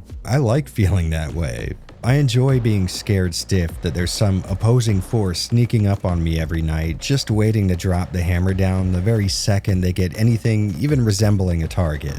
And I'd say that's what Stalker's always excelled at, giving the player both a tense, slow-building experience and fast balls-to-the-wall gunfights simultaneously. The only problem is there are these tiny, almost insignificant issues going on in between those two layers here in Heart of Chernobyl. If you were, for example, going to rub two smooth metal surfaces together for a long period of time, they would wear uniformly, making for a nice finish, but introduce just a few little grains of sediment in between them and you're left with these deep scratches, ruining both pieces. To put it in a way that's less stupid, it's like there's this incredible first-person shooter in here that I get to play for these very brief moments until the long animations, precise gunmen, and bullet sponge armor stats pull me back out of it. I'm fairly certain that there's a middleman here, a way that we could maybe shave a few precious frames off of some of the animations tied to the stuff you'd be most likely to do in a firefight, tune down how many direct hits it takes to down even the most armored enemies, and for fairness, apply that same effect to Skiff. I can't help but feel like those three elements can be tweaked in a way that would be far more beneficial to the player, and for my next playthrough, I'm definitely going to pursue a few mods in that direction. But in terms of the vanilla experience, I would say that there are some serious tweaks that need to be made before this game achieves the greatness that I know it can. Now on the plus side, we've still got a great system. I mean, just amazingly fun shooting, but these elements at its periphery are just not balanced well against each other, which makes for this gravitational pull, for lack of a better word, that would drag me out of the more functional parts of the combat for these very short stretches. But after playing the game for more than 100 hours, these tiny little puncture marks combine together to give the feeling that they've nearly expanded larger than the parts that I enjoyed.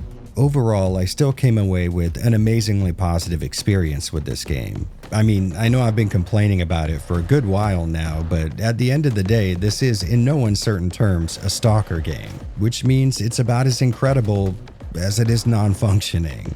I'm being dead serious when I say that this is some of the most fun I've had with a video game in years, and I genuinely can't wait to finish this video so I can start my second run. But if there's one takeaway from this gameplay section, it should be this. Stalker 2: Heart of Chernobyl, for all of its faults, for all of its glitches or missteps, simply refused to change itself to better keep pace with the crop of modern first-person shooters. It is, like I've said several times so far, classic Stalker through and through.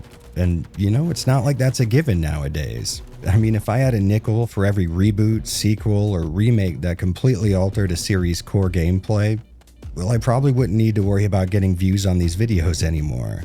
It's almost impossible not to respect the amount of love and admiration these people had for their hardcore fan base, and you can feel it in every moment of the game that you play through.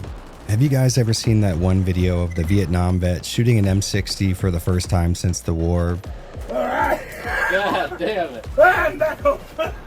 Well, for us Stalker fans, that's what this game feels like. And I really and truly could not be more happy that I've been lucky enough to be completely wrong when I said that this moment would never come. Because Stalker's back.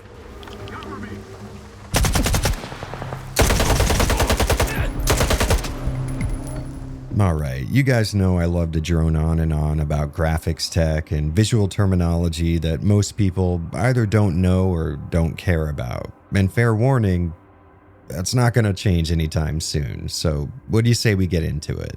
Back in the early days, Stalker ran on the X-Ray engine, which in game engine terms is like your buddy's car that's so customized and duct taped together that there might be 3 people on Earth capable of starting it up. And at the start of Stalker 2's development, or at least the announcement of it, I had already figured that we weren't going to see this absolute workhorse of an engine return for a modern release. But what I didn't expect was that the game would be running on Unreal 5 of all things. And you know, to be completely honest with you, given the crashing, glitches, and general unreliable nonsense we talked about earlier, I am sort of left scratching my head as to how these two even really differ from each other. Now, I'm not saying that Stalker 2 could have been developed on X-Ray, but I am saying that if it had been, it'd probably be the same as what we experienced with Unreal 5. No, really. If you don't believe me, ask the boys. Regardless, though, we are dealing with a new engine here, and in a lot of ways, it's a sort of 2 steps back, 2.1 steps forward kind of scenario. Much like the earlier games, when it comes to large, sweeping vistas and the alien landscapes of the zone, Stalker 2 is absolutely unparalleled in visual beauty. And it is kind of lucky that most of your time with Stalker 2 is going to be spent running around in some of its best graphical assets. Speaking of which, like you might expect from a game made almost exclusively for Eastern Europeans who spend all day handling Soviet-era firearms, the guns here are just top-notch looking. And like I've already pointed out, extra points for bringing back almost every single weapon from past entries. Like we've grown to expect from Stalker, Heart of Chernobyl really excels when it comes to the visual mood of the game. You know, stuff like realistic weather effects, dynamic lighting, and really spooky dark environments.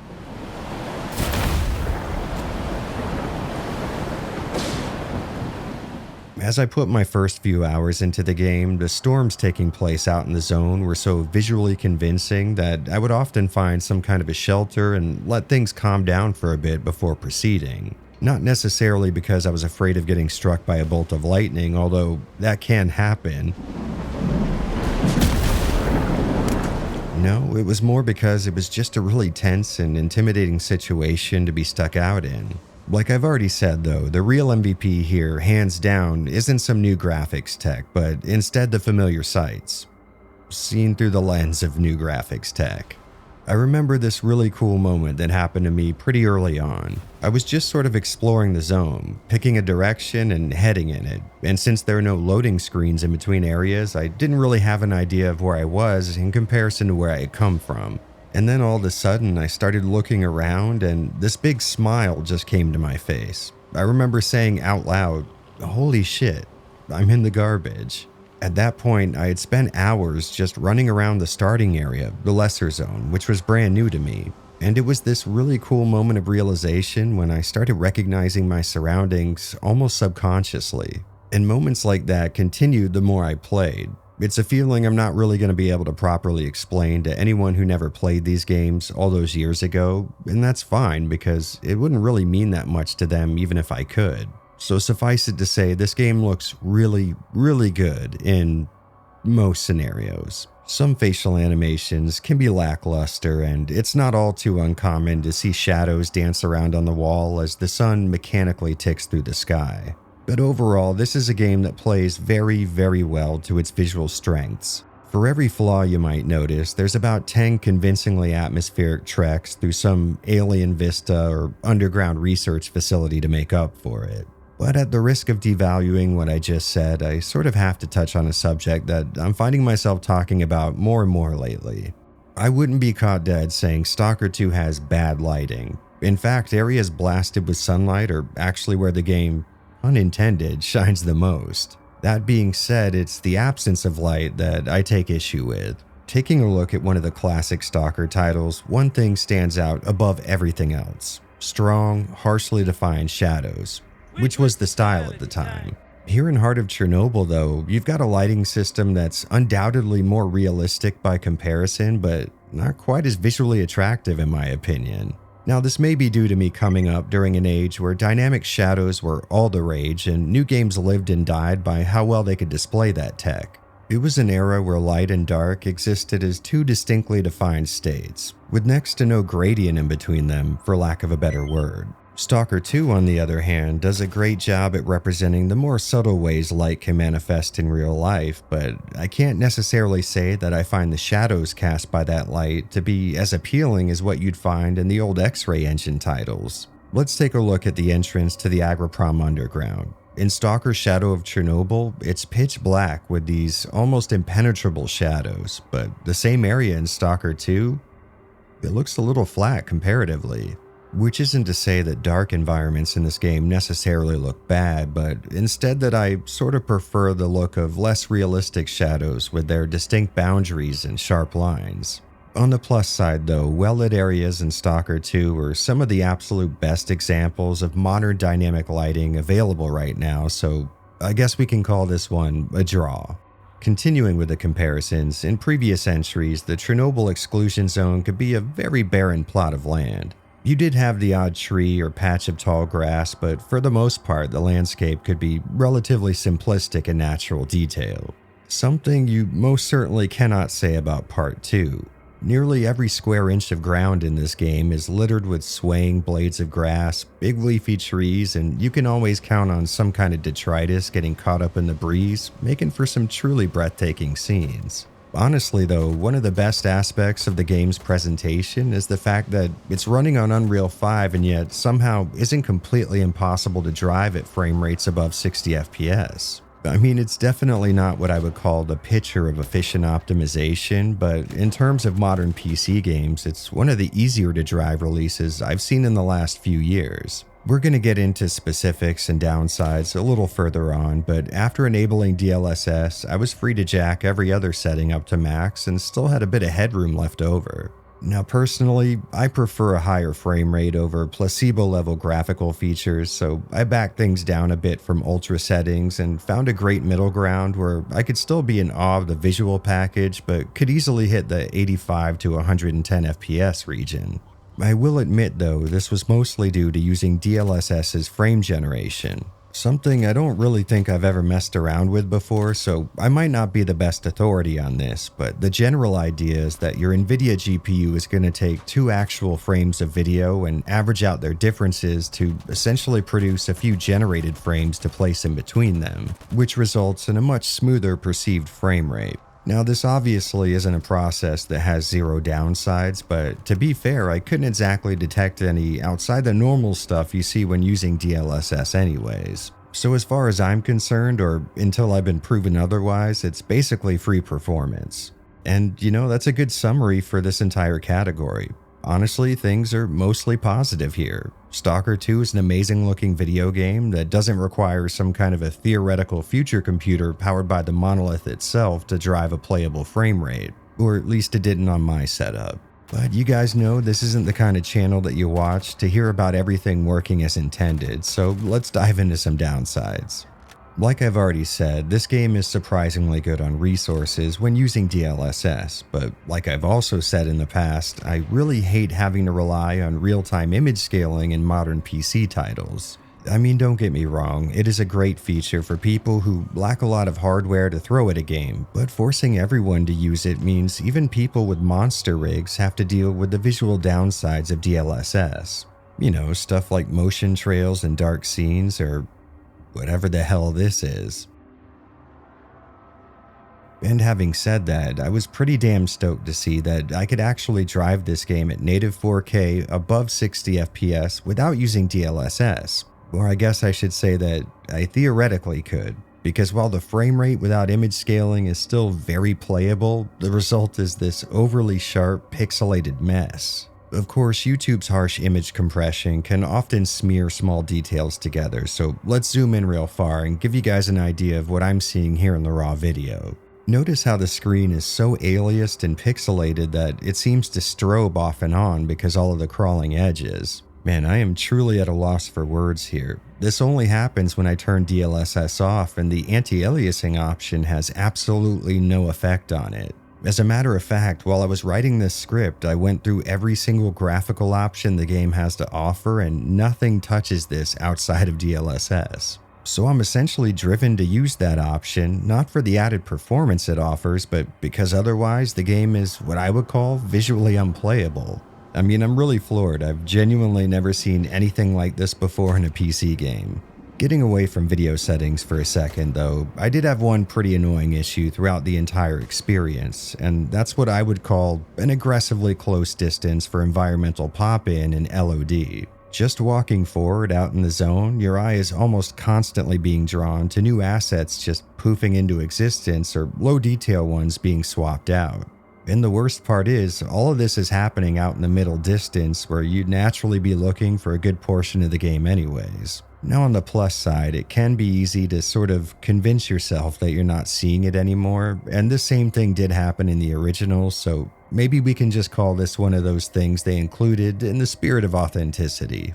Moving on, I always appreciate it when a modern game gives you control over your FOV, but this is one of those rare occasions where the field of view is independent from your character model, which means that while you're seeing a nice wide range of the environment, things like your hands or your guns are going to stay right up in your face, taking up what I would call a little too much screen real estate. At first, I thought the FOV slider was just not working because of this, but eventually I found a program called True Widescreen which lets you adjust both types of FOV independently. It's not exactly a perfect fix because it doesn't save your settings to the game's .ini or anything, so you'll have to bring it up every time you play the game, and I did forget to start it and dial in my settings more often than not, but it's a bit of a remedy if you see this as an issue. Something that I think everyone should see as an issue though is that for most of my playthrough, a shotgun blast would first suck an enemy towards me like an implosion and then send them flying. It's not exactly a game-ending bug, but you are going to be shooting a lot of stuff with a shotgun throughout Stalker 2, so you'll see it often. I'm not really sure if one of the recent patches fixes the problem, but I was still having it in the final hours of my game, so maybe your mileage may vary. More on the interesting side of things, I think certain animations like zooming into a scope might be locked to 60 frames per second or potentially even lower. At first, when I noticed the judder, it was almost like the game was dropping frames when I would zoom in, like maybe transitioning was causing performance hiccups, but when I was running frame rate analysis tools, there were no drops in FPS or spikes in frame time. So it seems to me like the animation of your eye moving to the scope is locked to some indeterminate frame rate, which can look a little choppy when you're used to 100 plus FPS. Now, I'm not really sure if I can show you this effect in action because the video is going to be compressed down to 60 FPS anyways, but I'll put something on screen and maybe you'll just have to take my word for it. And you know, I think a mostly BS issue that I can't even really demonstrate to you guys seems like an appropriate place to stop. We're coming in. We have to gang up on him.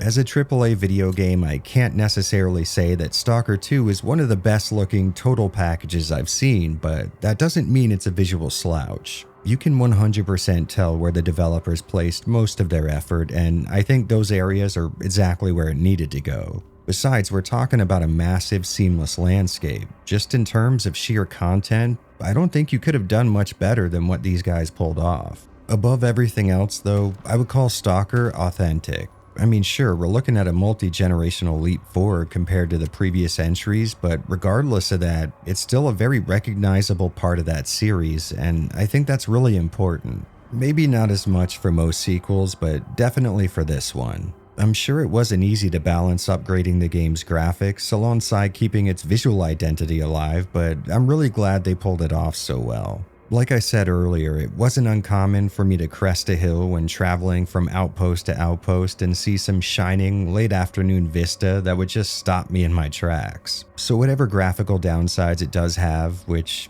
to be fair there are a bunch, it all basically gets evened out in the end. Plus, you really can't discount a game that doesn't require graphics cards that don't exist yet to properly run at a playable frame rate. I think we're all aware that efficient use of system resources is a nearly dead art in this industry, and if anyone was going to showcase an understanding of it, I certainly wouldn't have expected it to be the guys that made Stalker Clear Sky.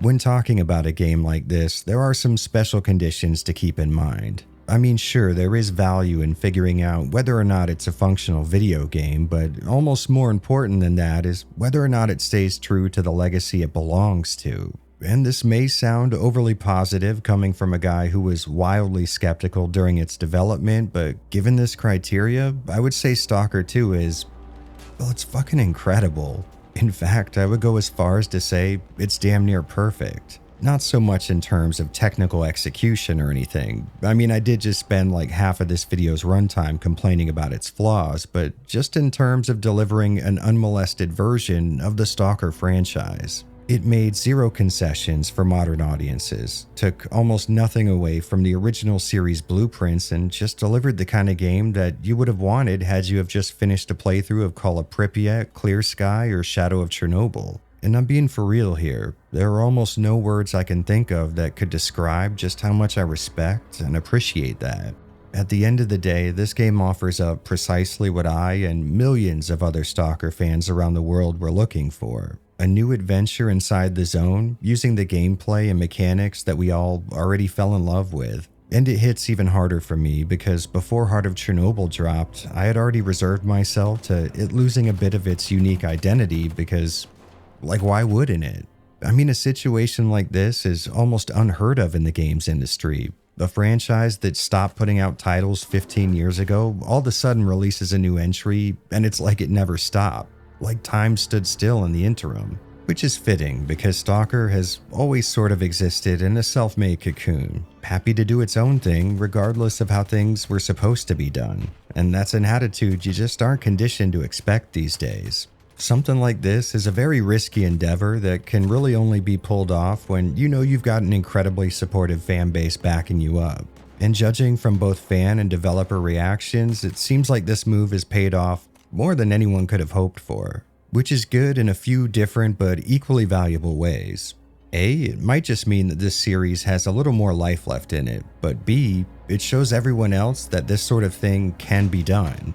I can still remember back to when Resident Evil 2 Remake was being worked on. My main talking point was, well, of course it's not going to be faithful to the original in terms of gameplay because at that point, no one thought that kind of a move was even possible. Taking a 15-year-old development style like that and just dumping it into a modern release schedule completely unchanged, it's enough to make a corporate bean counter's head explode. Well, AAA video game industry, I think we've all seen that this shit works, and it works really damn well. So let this be a massive signpost erected into the upper reaches of the atmosphere. If you take care of your fan base, that fan base takes care of you. So let your games stay true to their roots. You just have to show the fans of the originals the respect of not valuing new customers over them. Outside of the long-winded legacy though, I had a blast playing Stalker 2. The tense moments, the exploration, and even the combat when it was working well. It all comes together to form something really special. The only issue is, I'm so deep into this whole Stalker world that I don't even know if I'm being blinded by bias. I really did try to separate myself from the rose-tinted glasses for this video, and here at the end, I still don't know if I was able to do that. I mean, this stuff is just, it's drilled into my DNA. So I think we should probably put it like this. If you're already a fan of these games, this is going to be the easiest decision you've ever made in your life. Play Stalker 2. You are all but guaranteed to love it. If you're not though, and you're wondering if it's right for you, I would imagine something you've seen or heard by this point in the video will probably confirm or deny that. I can 100% say that I recommend it, but you should definitely be skeptical of someone as clearly biased as I am. Regardless though, I'm thrilled I was able to play this game, and even more stoked that it ended up completely surpassing even my most ambitious expectations. But that being said, I think I've spent enough time in the zone to start glowing green now, so it's back to the mainland for me. I hope we get to see each other under these circumstances again soon, but until that day comes, good hunting, Stalkers. Whoa, whoa, whoa! Some fireworks, huh? Who are you? I'm your guardian angel. Here's your bolt. Why the hell would I need a bolt? Take a look around. Oh, crap. Hey buds, been a while, huh? Thanks so much for making it to the end of one very long video. If you're still conscious, it'd be nice if you consider supporting more videos like this over on Patreon or here via YouTube membership. Support from you guys makes an incredible difference here on the channel, and I'm thankful as hell for every bit I've received thus far. So if you're listening to this, thanks and have yourselves a kick-ass new year. Cheers guys, keep being amazing.